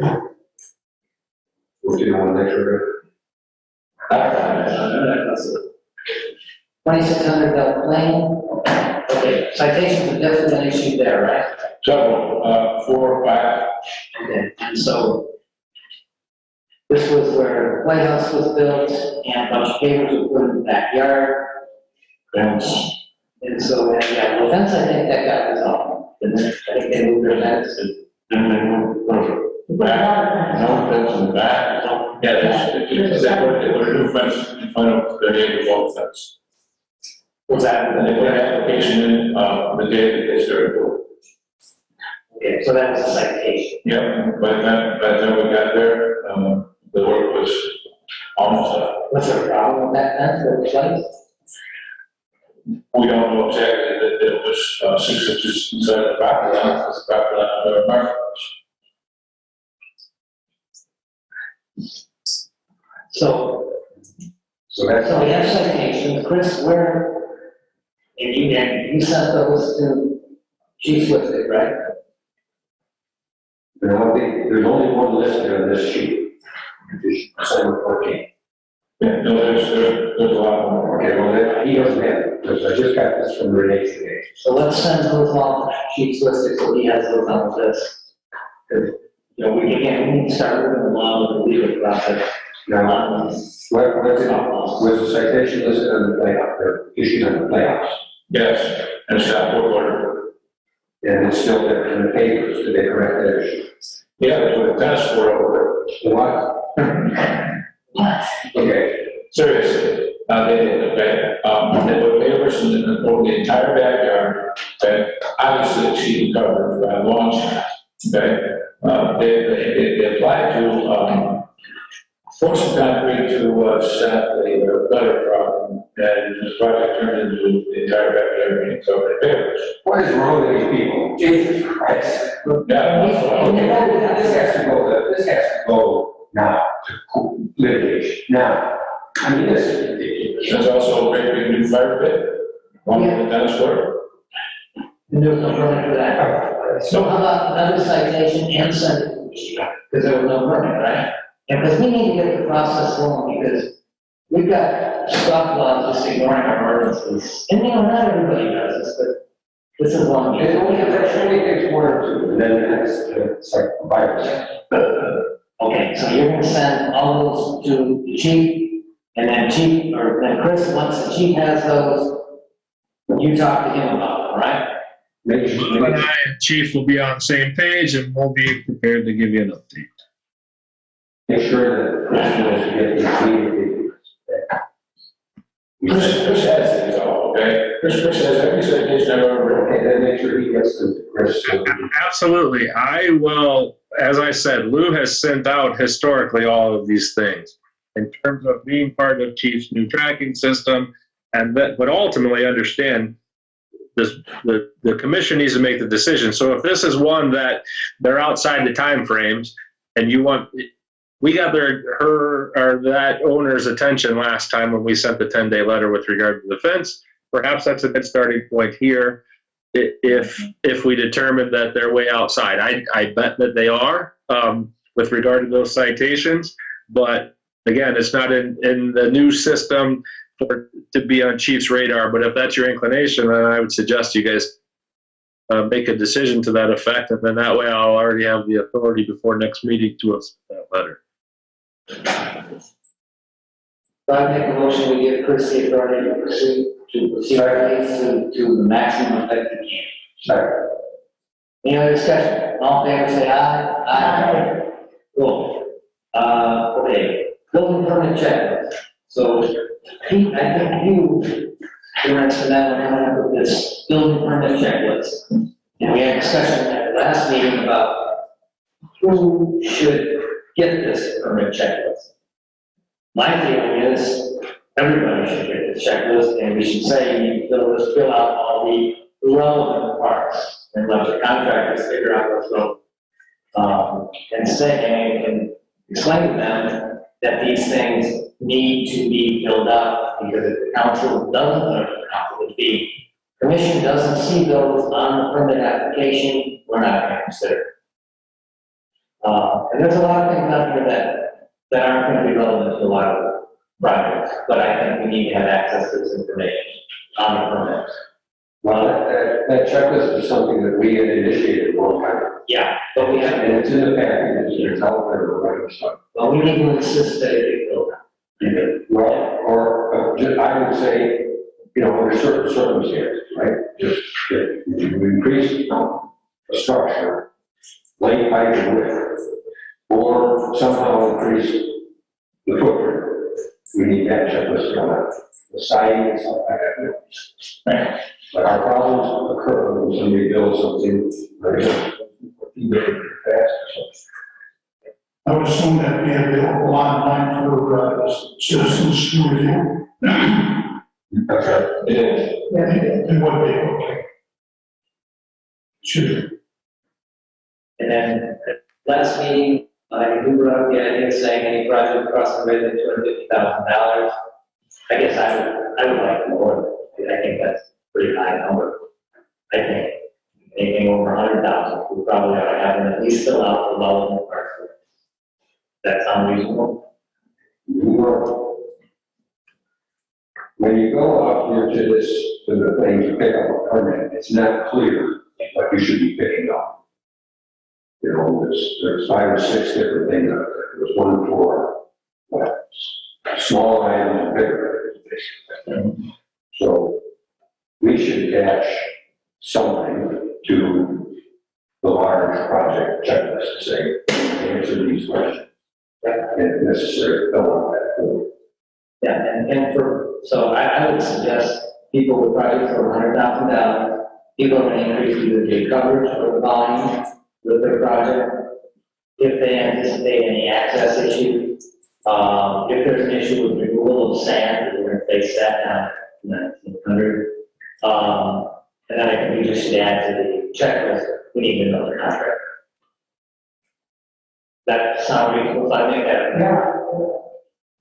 Is there a second? I'll check that. Right, all in favor, say aye. Aye. So everyone, you and I get together and we'll talk about the issues here. I'll give you a call. And then make sure, and then, we can maybe have them modify the checklist, add a few things that are.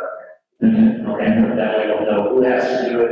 Well, yeah, that designate your requirement, is to who has to. Yes, that's what we'll do. Yeah. I'll talk to you the other day on it. And we'll come up with who needs to fill it out, and then they need the information on here, and then add information from here. This can be like their template to go back to the permit application and get it on the permit application, because again, this is to remind, to tell them what needs to be on that permit application. We shouldn't have to look through the checklist. That should be on the permit application. Does everybody agree with that? Because we need to make our jobs a little simpler so that we don't miss that. And that should be part and parcel of the more complicated, something, not a separate sheet. I mean, right now, it's 5 things, pick this one up, maybe I'll get that. Right. So that needs to be part of overall application, stable to it. Right. Okay. And then there's a look at you. And maybe we just add a simple sign out there that says, stop. Yeah, well, we did this first. If you're increasing footprint, blah, blah, blah, go to this one. Yeah. If you're doing a signing or whatever it is, go to this one. Really what we need to do is get the answer squared away with this and make sure she's shove it in the face when they come in with that. Yeah, I mean, she's obviously intelligent in the process. She doesn't know what's necessary to fill out specific. Mm-hmm. We need to do that. She can take it and write out the checklist. We need to say, get all of this document. If you're doing these things, get this document. If you're doing these things, get this. And not just, they come in and learn it for saying, To that point, I think a 1 or 2 page application guidance letter, that would be the very first thing that they have. This is what they have to do. The second thing will be the checklist. And that would be the very first paper that they would anybody have to pick up and start with. Right. And next, you have no stack or 2 documents, you can determine if it's a major, minor project, and where they would go from there. Does that make sense? Yeah, and we have that, it's not as clear as it should be. I think that's okay. We'll try and get that done. Chairman.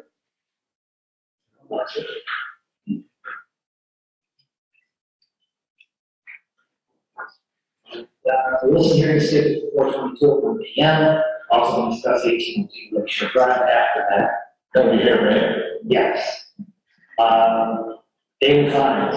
So the issue there was, when do we start issuing daily fines? We have a set procedure for when we can start getting daily fines. I do think we get people's attention if we did that. Chris, you said we need to notify them, though. Is that right, before we do that? Well, no, I don't think that's the issue. I think that it's prudent, and Pete, and correct me if I'm wrong, I don't want to speak for Pete. I think Pete wanted to make that abundantly clear. And again, maybe that's some incentive when they're looking at $100 versus it could be, 3,000 by the end of a month. So we need to make sure that they're being cited and that we're putting the code sections on there. I think pretty much all of them indicate that they're daily fines, and once they're cited, they're charged with the knowledge of knowing what it is. But it will be helpful if we cite that code section, and I think Pete requested that maybe we redo the citation tickets to show recurring fine or an option for that on there, so that it will also help when someone's paying for the calculation date. Correct me if I'm wrong on any of that, Pete. I agree with The new citation has, states clearly that the fines should be accrued daily. that. That doesn't apply, that does not apply to every citation. If a guy's fence and he stops work, he gets a citation. We're not going to give him daily fines. Yeah, it's for the ones that it applies to. So yeah, I don't know what that current option is. I built an igloo, and he leaves it there, and we discover that's daily fines. No, balance. No bills, right? That, so. When you give him that citation, wouldn't we say that, okay, you got 30 days, 10 days, or whatever it is, to correct it, otherwise, start getting $500 a day or whatever the schedule is. I mean, give them the chance to correct it. They'll have it corrected within whatever that time frame is.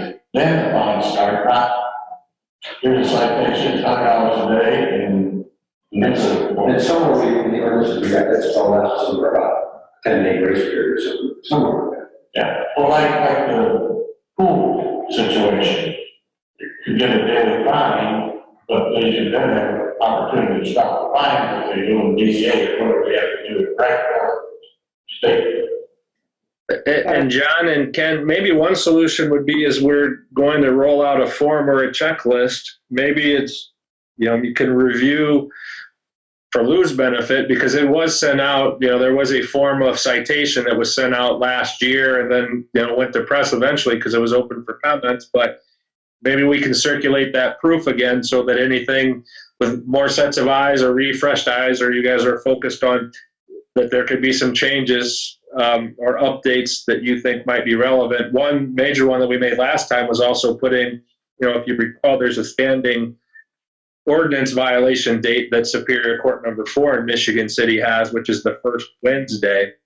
And so Lou has been putting there as their notice with a date certain out, let's say 60 or 90 days offhand, that gives them the ability, because there has to be some notice, but it gives them the ability and time to correct it, or otherwise they're automatically notified that they have a date already. So again, I think maybe if you're inclined and anybody has any concerns, we can circulate that form of notice again that, Chief has or Lou has, and you can make some comments that we could discuss at the same time we're doing that checklist. If you send that out, you have that. The thing about, you just described about the notification and when the daily fines start. It's on the ticket. It actually says, I didn't see it, the date, it says the daily fines start after 10 days. No, it doesn't say 10 days. Right. So we need, I know we wrote something somewhere. people that send that, I'll find out that. Pete's gonna bring it back. It's, I'm sorry. In my experience, the topic that we're discussing, initially it's a warning that's given, and with the timeframe to comply before this monetary citation is written. So that's been my experience in other municipalities. I don't know if it's the route you would consider or what you're talking about, but I think it's only proper and fair that you would give the resident time to comply before we get them on the naughty list. Well, I think what we've been doing, what we've been in practice and for discussion, if somebody is paying a fine in a certain period of time, like 10 days or something like that, they're off the books. as long as they comply, you know, if they don't, then it's supposed to build. So we gave like a 10-day grace period, I'll find that. And figure it out. Well, if that's the case, then it addresses it. The fine isn't effective until after the 10 days. Yeah, And we just need to start enforcing it. Yeah. The Mendoza issue, Julie, and you had some communication with some Mendoza, you can share with us. It's a letter that, I've been able to copy 1 out of 3 pages. I'm still working on the other 2. It's a letter from the state, asking all kinds of liability type of questions as to, why there was a line break. So, we put that on the agenda. what does that mean? I don't see. The gas line program, Yeah. We wanted to talk to Mendoza as to why he did stuff without permit. Oh, yeah, permit. Yeah, he didn't do the thing with NIPSCO to find out where the lines were. That's a permit. Steve Wilson, well, okay, Steve Wilson told him that, the lines were turned off, which was incorrect. But, to Wilson's defense, he actually called NIPSCO and asked them to go the line be turned off. It wasn't. 9 days later, the gas line broke. Then we look at it, But you're supposed to get, still, you're NIPSCO is supposed to. Wilson's supposed to dial 811. So does Mendoza have any liability for not seeing any proof that phone call was made, or how does that work with some contracts? Dr. LeMay, this is Chris. I mean, generally, they will be taken to task by NIPSCO, and they'll be whatever the expenses were, and if they had enough violations, they may be even required to take some classes or do those things downstate. So, I mean, as far as what you're talking about for overall responsibility, that gets addressed by NIPSCO. Different if you're talking about the town holding them accountable. When you call 811, they come out and they mark He didn't call. I know. Now you got a contractor who's supposedly knows what they'll do. And he comes out, he doesn't see anything marked, and he starts digging. That's stupid. Or I'm stupid. That was killing some people. He should never have started digging without seeing where the lines are. Yeah. I don't care what Wilson called or anything. That's what a contractor does. And Yeah, to your point, whoever puts a shovel in the ground, according to state law, is responsible for their own dig number. Okay, the homeowner can go ahead and get a dig number for himself and to show his contractors what's here so they can price it properly to know there's utilities in the way. But when the contractor comes out, to actually do the digging, and there could be 3 or 4 contractors on the property. Each one of those contractors has to have their own dig number and have called it in for themselves. That's the state law. so when we start refusing somebody their liability, I'm not willing. They should have started digging only after they saw the lines were. As Ken said, now it's an additional thing, they should call themselves. They should not have.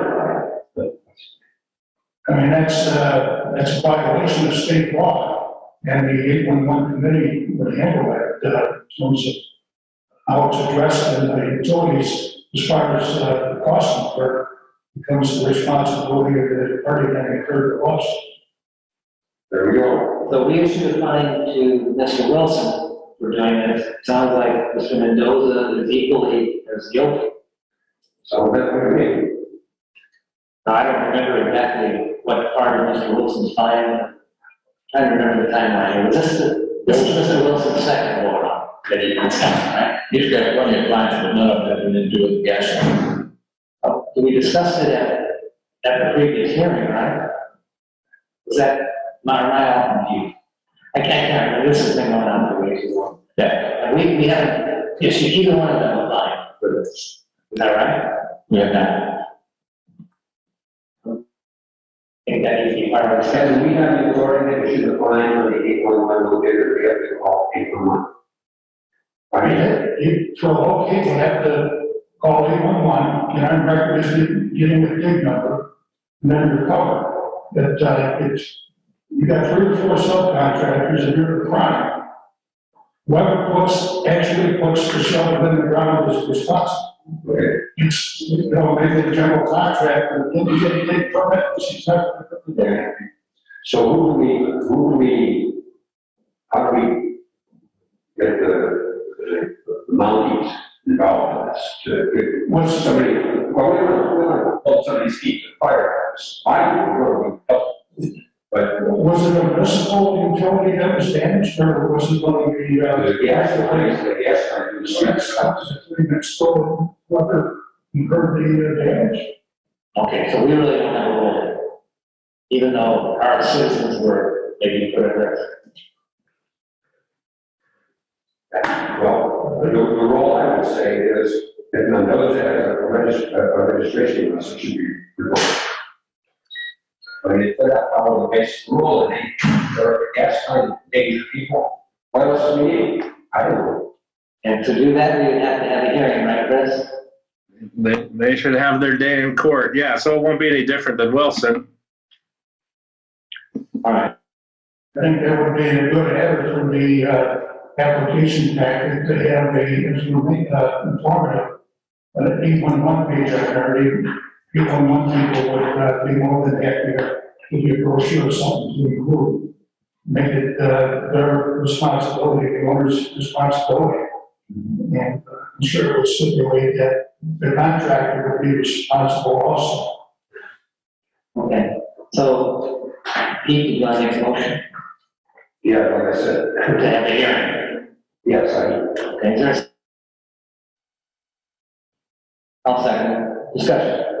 There's a hearing For Mr. Mendoza, the person who actually ruptured the line and didn't make 811 call, I think we're hearing that if you're gonna be the one to put the shovel in the ground, you're supposed to make the 811 call. If your profession is being a, let's say, whatever it calls, the excavator. Hey, Dr. LeMay, can I interrupt for a second? I think Ms. Lynn somehow went into screen sharing mode here. So for the public, we're seeing, there you go. Okay, so if you're a excavator, you should know that. If you're registered to excavate in our town and you don't know that, should your registration be in jeopardy? And if we're gonna take away someone's registration, they need to have a hearing for that. Because from what I'm hearing is we don't have the ability to fine someone for breaking the state law because we're not state. But we do have the ability to take away someone's registration. So that's what it is, and the second discussion. It's my understanding that Mendoza is a pretty reputable contractor, excavator, it's been around for quite a while, and I don't know if the hearing is bouncing that far, I mean, obviously a huge mistake, but, for an oversight, at least. Yeah, the problem he was taking a marching order from his contractor, and we don't know that very well. Well, see, my point, this is gross negligence. This is not just something. To me, a reputable, experienced contractor should know that if 811 people came out, they should have marked it, that he should have known that. And he shouldn't start digging without, that as they say, Wilson told them that he called 811. 811 would have come out and done something. And they would have marked that line specifically. Okay? Who called 811? I don't know. He also didn't say before, he just said call NIPSCO and have them. Okay. Did Mendoza, you know that there was a gas line there or not? But that's the purpose of 811. But did Mendoza know that? I don't think he did. If he didn't know there was a gas line there, It was turned off.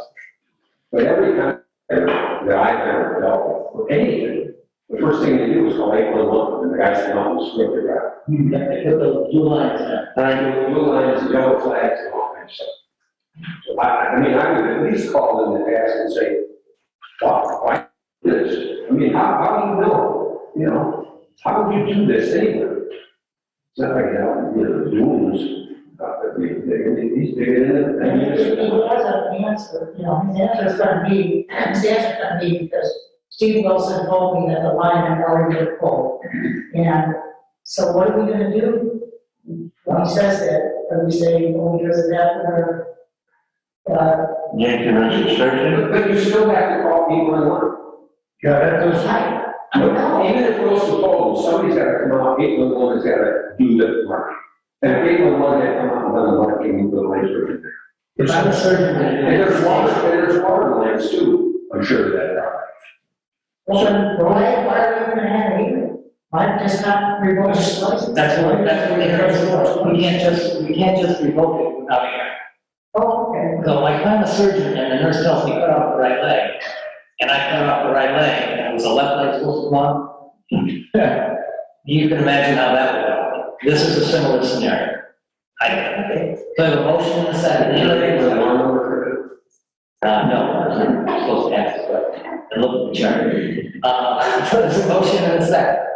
All in favor, say aye. Aye, okay, so I'll try and pick a date. And we'll try and get that done. Chris, does that sound reasonable? I have a question. Are we done with that issue?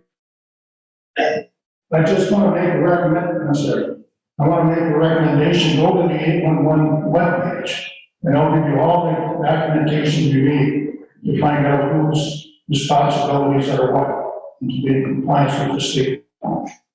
Simple, but Go ahead, Chris.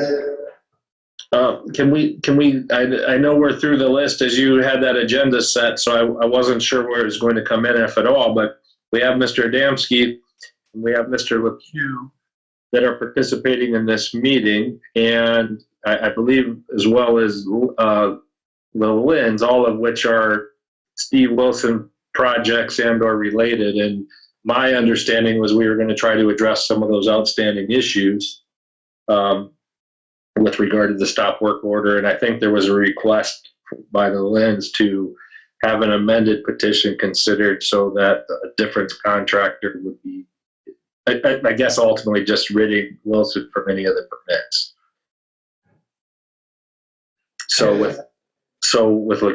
Pardon?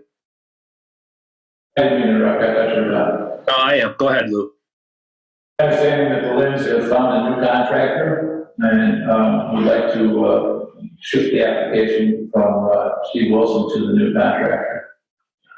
There was an issue about somebody paying $10,000. Who did they pay that? They give it to Wilson, did Wilson submit it? Well, I think that's what was submitted as the application fee, and it's probably moot to our purposes as long as there is an acknowledged application and you show the fee paid. Anything else is between the Wilsons and the Lins, in my opinion. For yours, would be very similar to the LeCues, as that you could consider it an amended application and substitute that contractor. And I know Joe had an issue before with regard to transferring all those, and I don't think we need to do that. Again, we're looking at this as our previous discussions were had, is to ultimately just sidestep the Steve Wilson issues and whatever comes of his meeting or hearing, and also at the same time trying to work with the residents so that their projects can move forward and be done, in compliant code. I do to make sure that we got $10,000. And the permit is fully paid. I think the permit has been fully paid. I talked to Jan. I'm sure that's it. I personally don't have any problems switching it to a more specific contract. This can't be worse. And I'm sure it'll be a lot better. But I would like them to submit updated plans and under their name and contract number. Because when I look at some of these projects, I can't do it. And particularly when I understanding is. Well, if nothing has changed from what was proposed before, and I'm just trying to do this for the benefit of everybody in attendance, if they submit, if they haven't already, a document entitled an amended petition, with the whole goal of substituting the contractor that ideally, or not ideally, needs to be registered as well, and substituting that for Mr. Wilson or his companies, that will suffice, provided you approve those previous plans and that contractor, or I'm asking if that will suffice, providing that contractor adopts those plans as well, which I assume they are. There's actually an affirmation on there, but those plans would be part of that amended petition, unless something has changed. Well, I would like clarification on the site plan. The proposed site plan, there's a page that was sent to us that showed the site plan, existing conditions as of 10/14/2021, and then there's a proposed site plan. And some of the things that I think were supposed to be extracted from the proposed one aren't. I'd like to understand now what that is. For clarification, I apologize. Are you talking about 2516 Lakeshore Drive or 1900 with that? 2516, and then, Thank you. so the issue of the septic on this. Did we get a septic approval on this site? I don't know. Okay, well, from what I see, I don't see how the septic can be approved on this. I'm not a septic person, but some people can. For any of the questions on these property, given that we have a Wilson-centered meeting coming up, a special meeting, would you be inclined, if they were able to put together timely and at least a week before the next meeting, to consider their amendment, assuming they can put everything in order by then, so that you're not asked to do that now, you don't have everything in front of you? Yeah.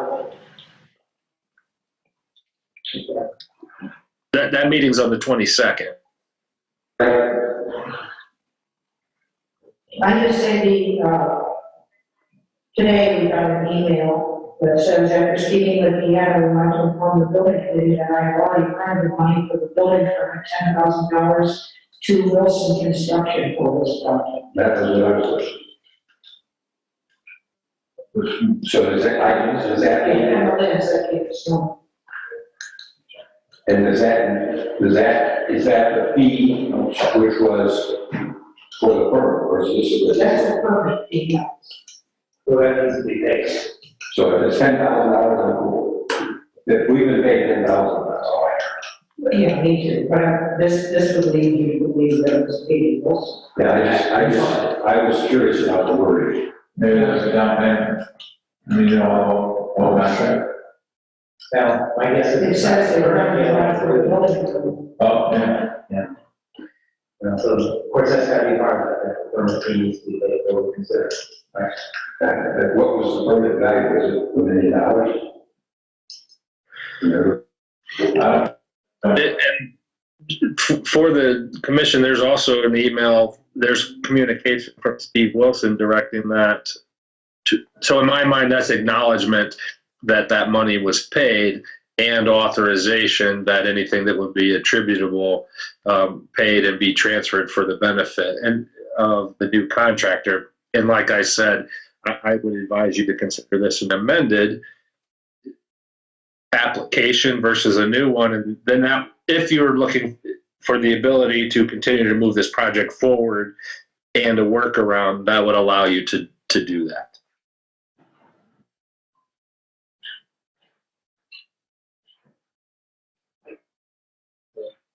We good with that? I got just a couple other things that I added, unpaid citations, 206 June Lane, two unpaid citations, one of which somebody gave you some grief about. Deputy Philson, those two situations, 206 June Lane, did you those? Yeah. More friendly, who doesn't, no shit out here, put a new driveway in,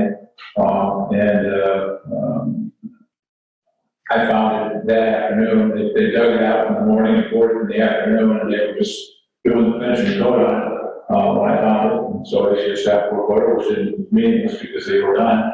And a citation. And the contractor was from Chicago, was registered, $200 fine.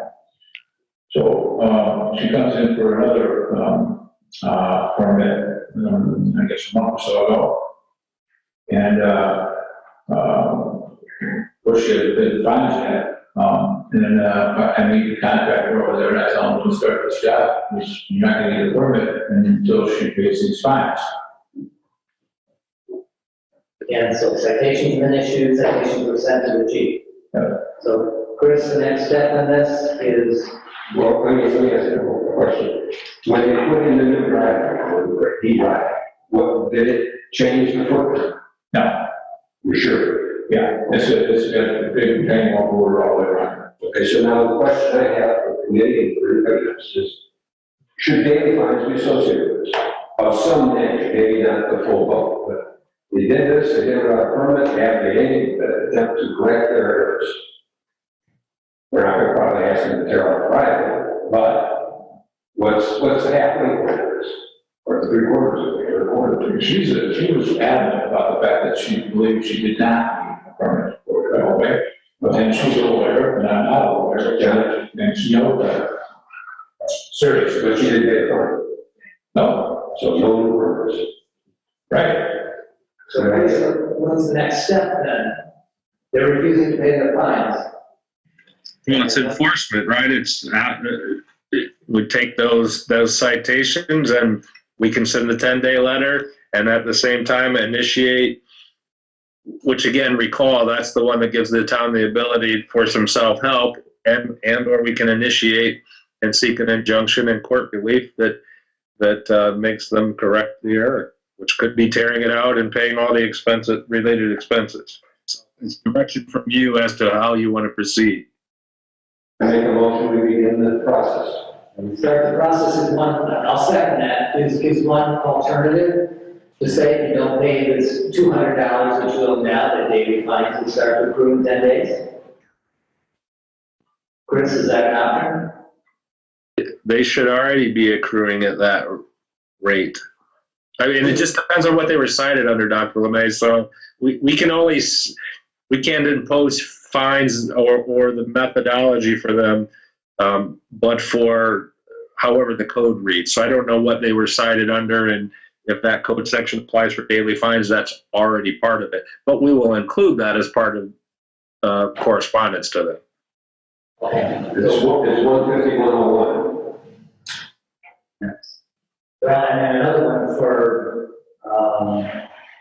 Contract. the contractor not being registered too, so 150, 23, 1. I don't think there's a daily plan associated with that. So yeah, so Chris, I guess my recommendation, my motion would be to start that process. Like, Pete, you already made that motion, I seconded it. All in favor, say aye. Aye. And then the other one was 2206, 2206.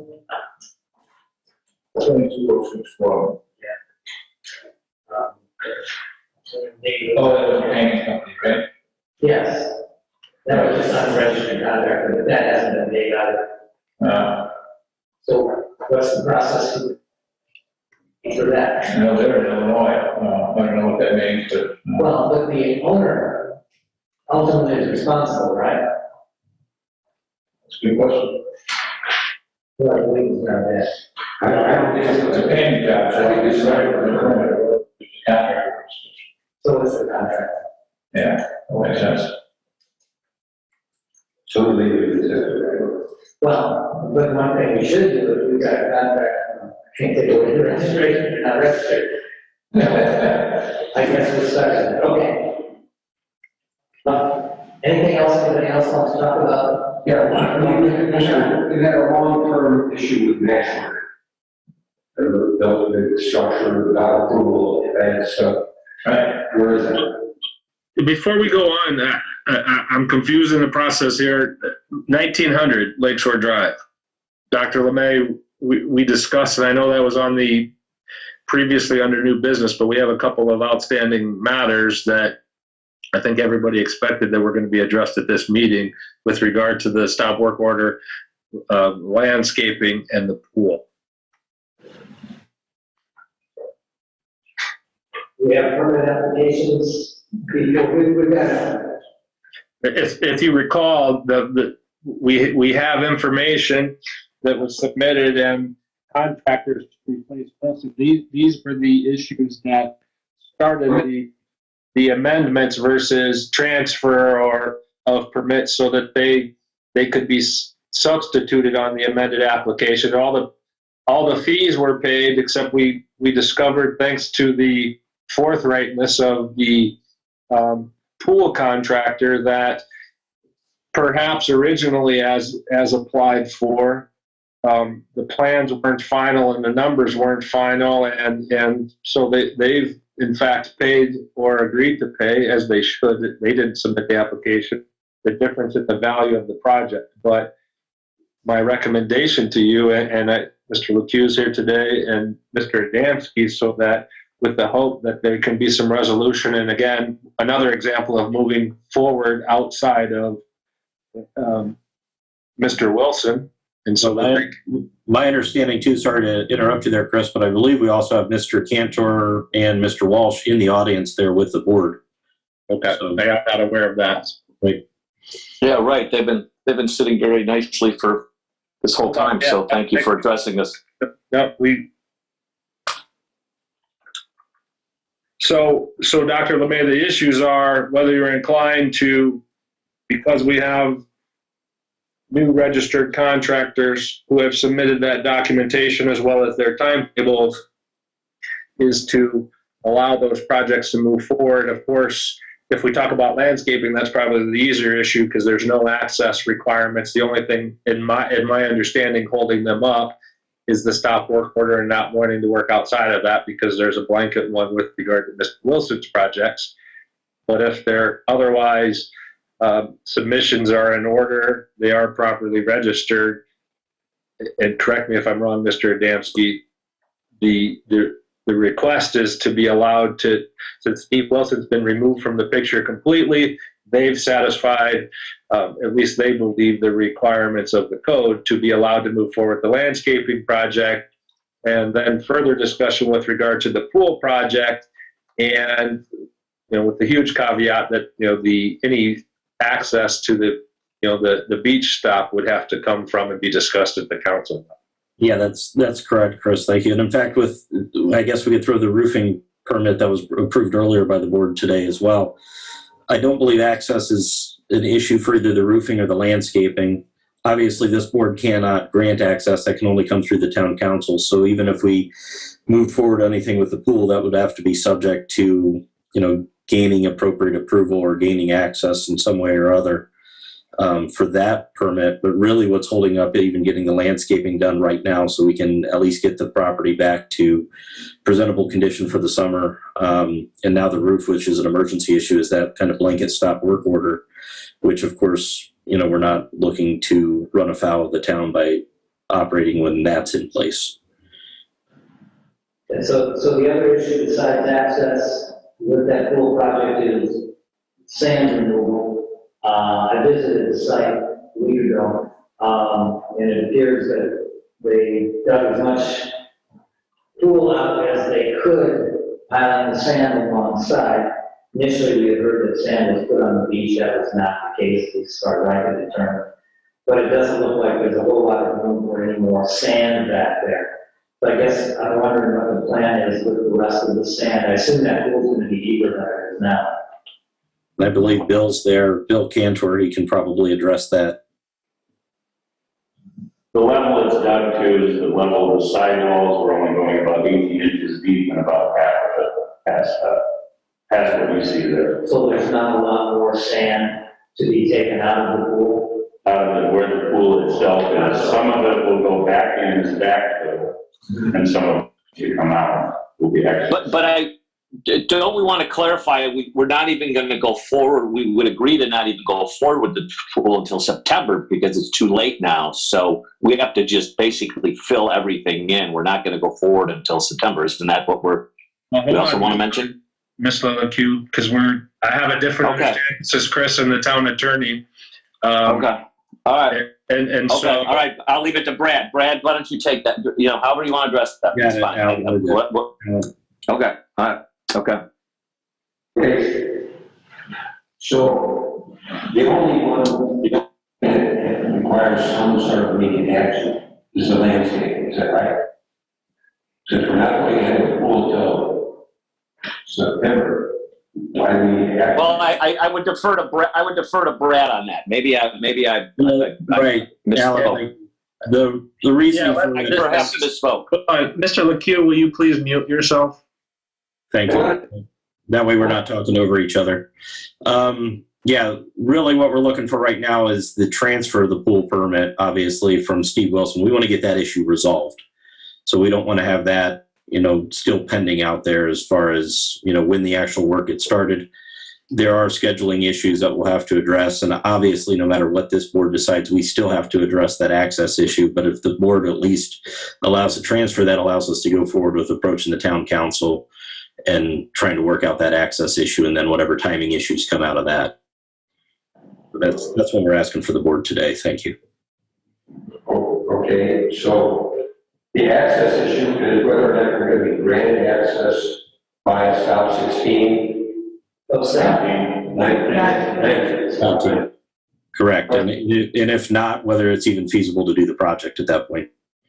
And when do you plan to do that? Because we want to get that area.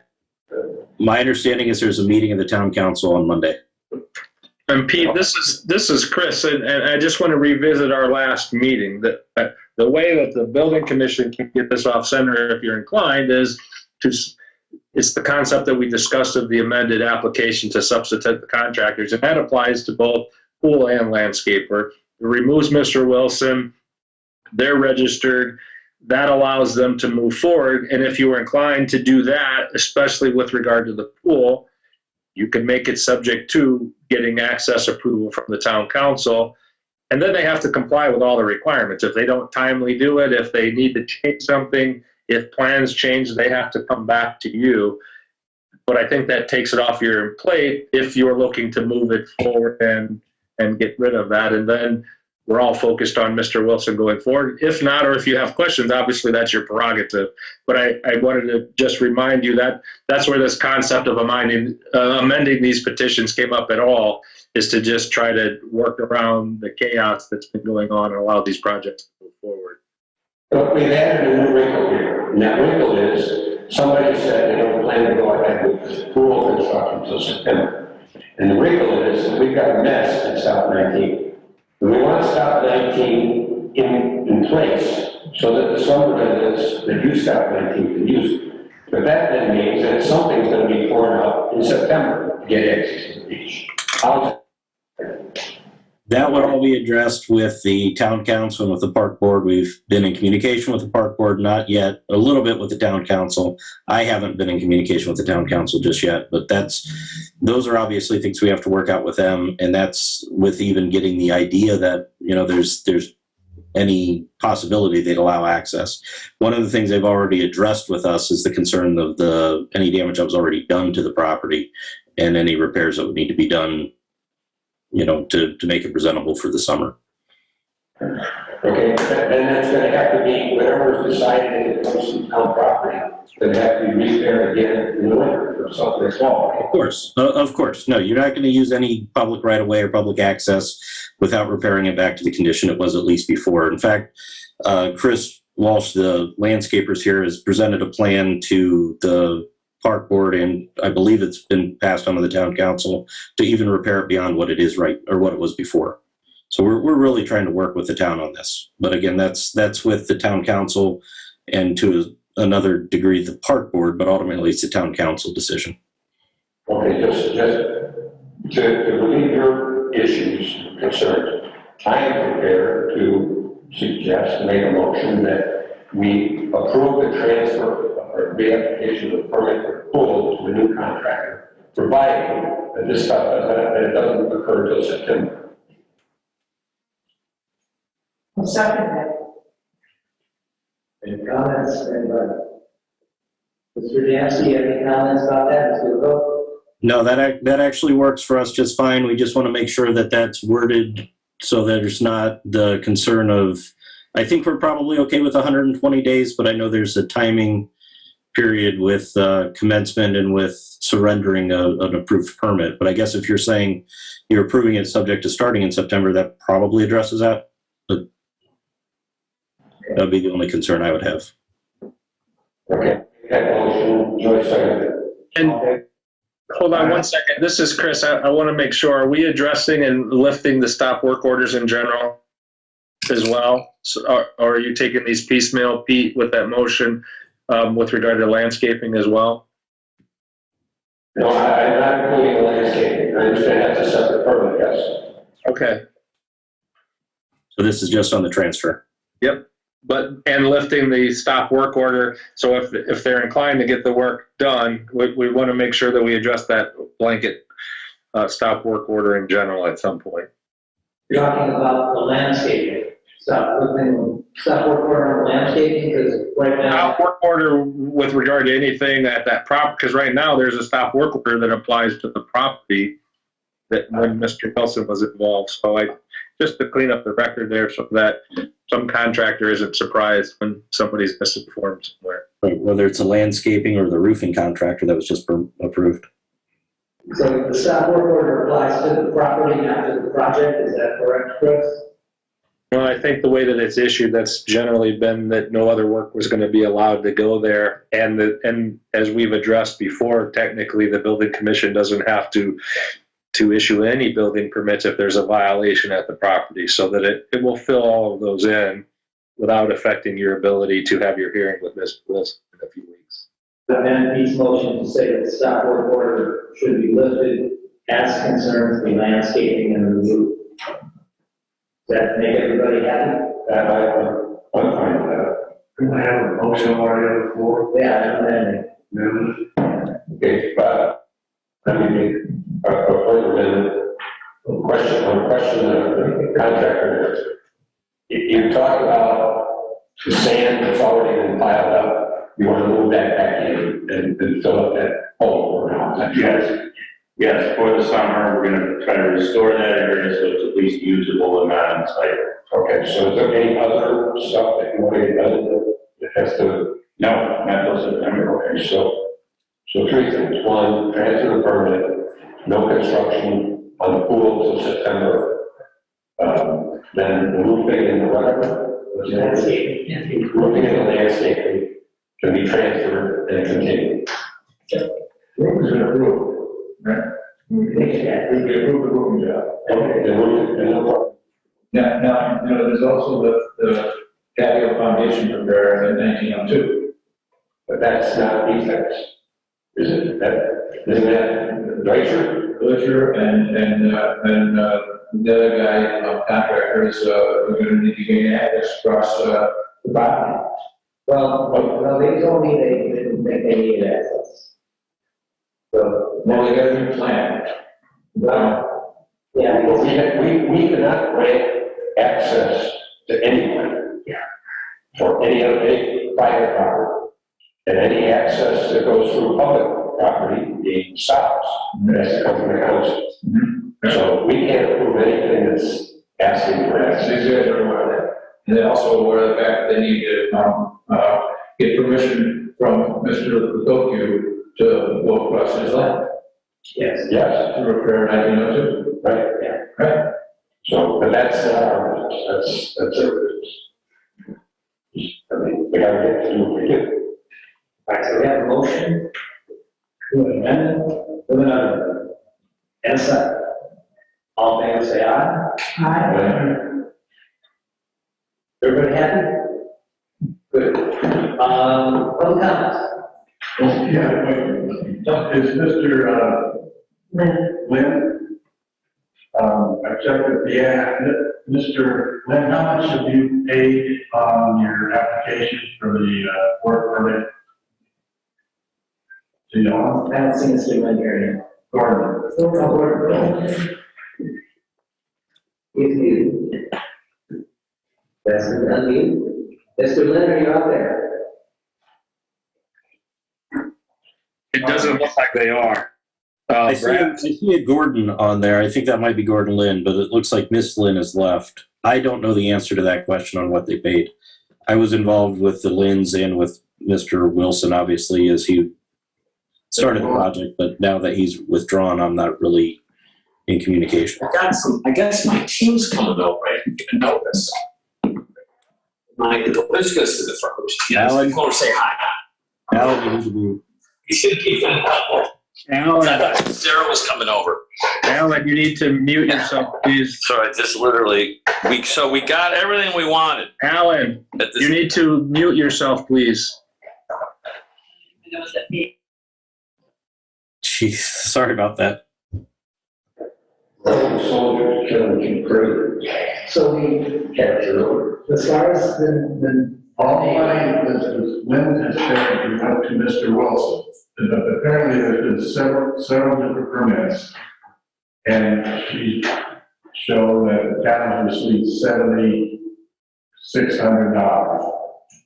To this point, but there could be more, but she has been able to go back and verify. Also, Is Mr. Dansky on? I'm still here, but I can't answer that question as to the Lynn's. I apologize.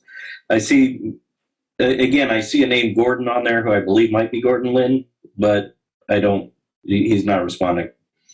Perhaps you could relay what John is saying. You represent Mr. Yes. Yes, I can. Yes, sorry, go ahead. I'm just saying that for all the permits that have been submitted to us, the town, the total is $7,600.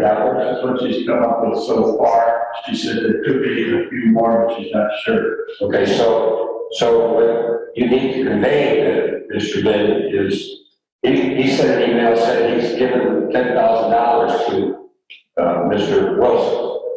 We've only got $7,600, so it's your $2,400. Figure it out. Gotcha. anything else? Yes. With reference to our solar ordinance, I noticed that, excuse me, that we only address grid-tied solar installations, which are tied to the utility, require an agreement with the utility, which is fine. But I'd like to make everybody aware there's two other types of solar installations that we should cover, or at least mention within the ordinance. And those two are, it would be an off-grid type where there is no connection between the solar panels and the utility.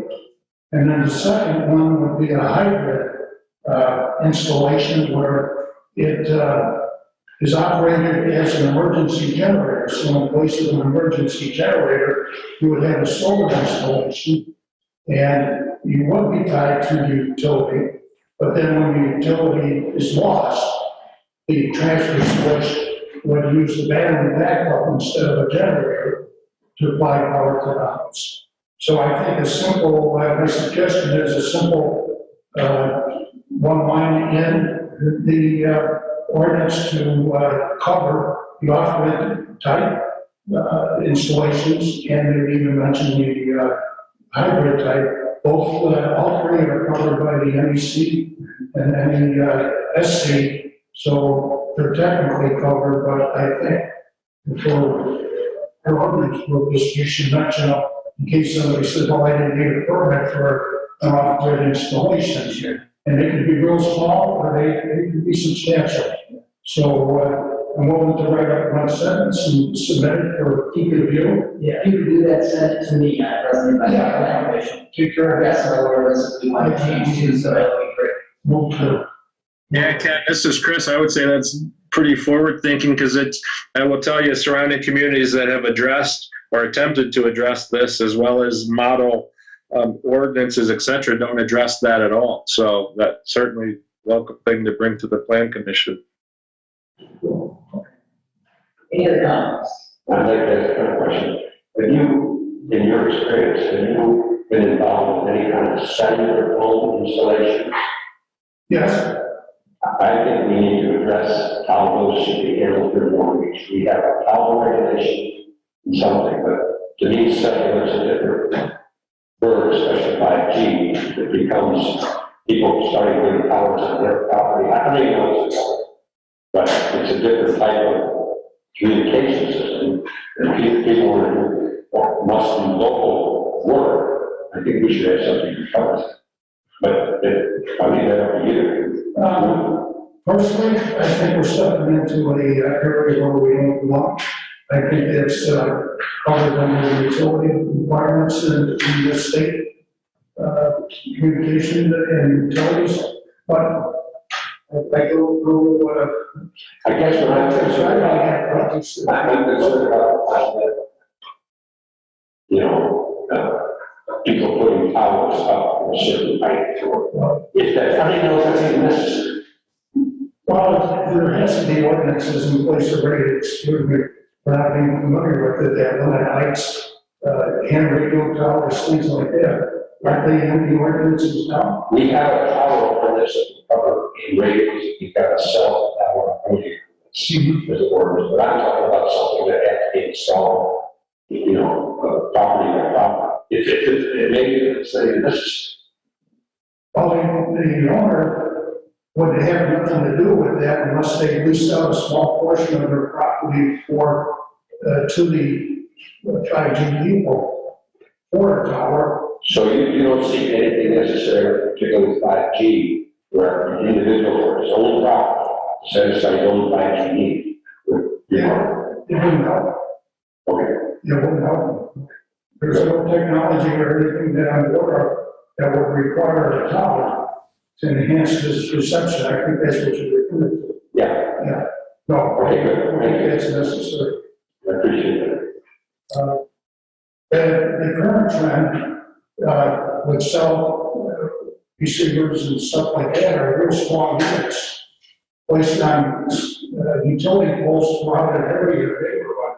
They're getting out from the big single tower.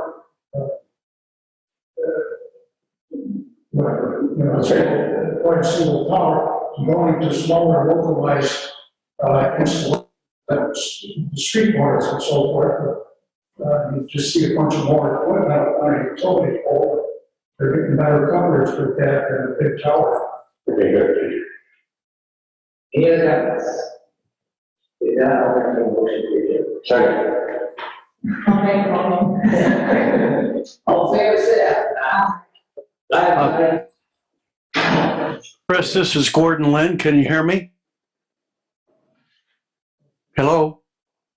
We hear you. Okay. The host had me muted before, and it was frustrating not to be able to respond when you asked me. But yes, I paid and wired Mr. Wilson money for the to give to the village for the permit. So it is in a sense of the check being cashed. I don't know anything about that. He was to give the city money for the permit. That's all I know. What we have discovered, and it's up to you to handle how you do it, is Wilson, as far as we can tell, only paid the town $7,600 for permits. So if okay, paid him $10,000 per year, he submitted. it wasn't necessarily specifically just for the permit. I didn't know the number that it was $7,600. I just sent him the money to pay it, and I still have to settle up some finances with Mr. Wilson anyway.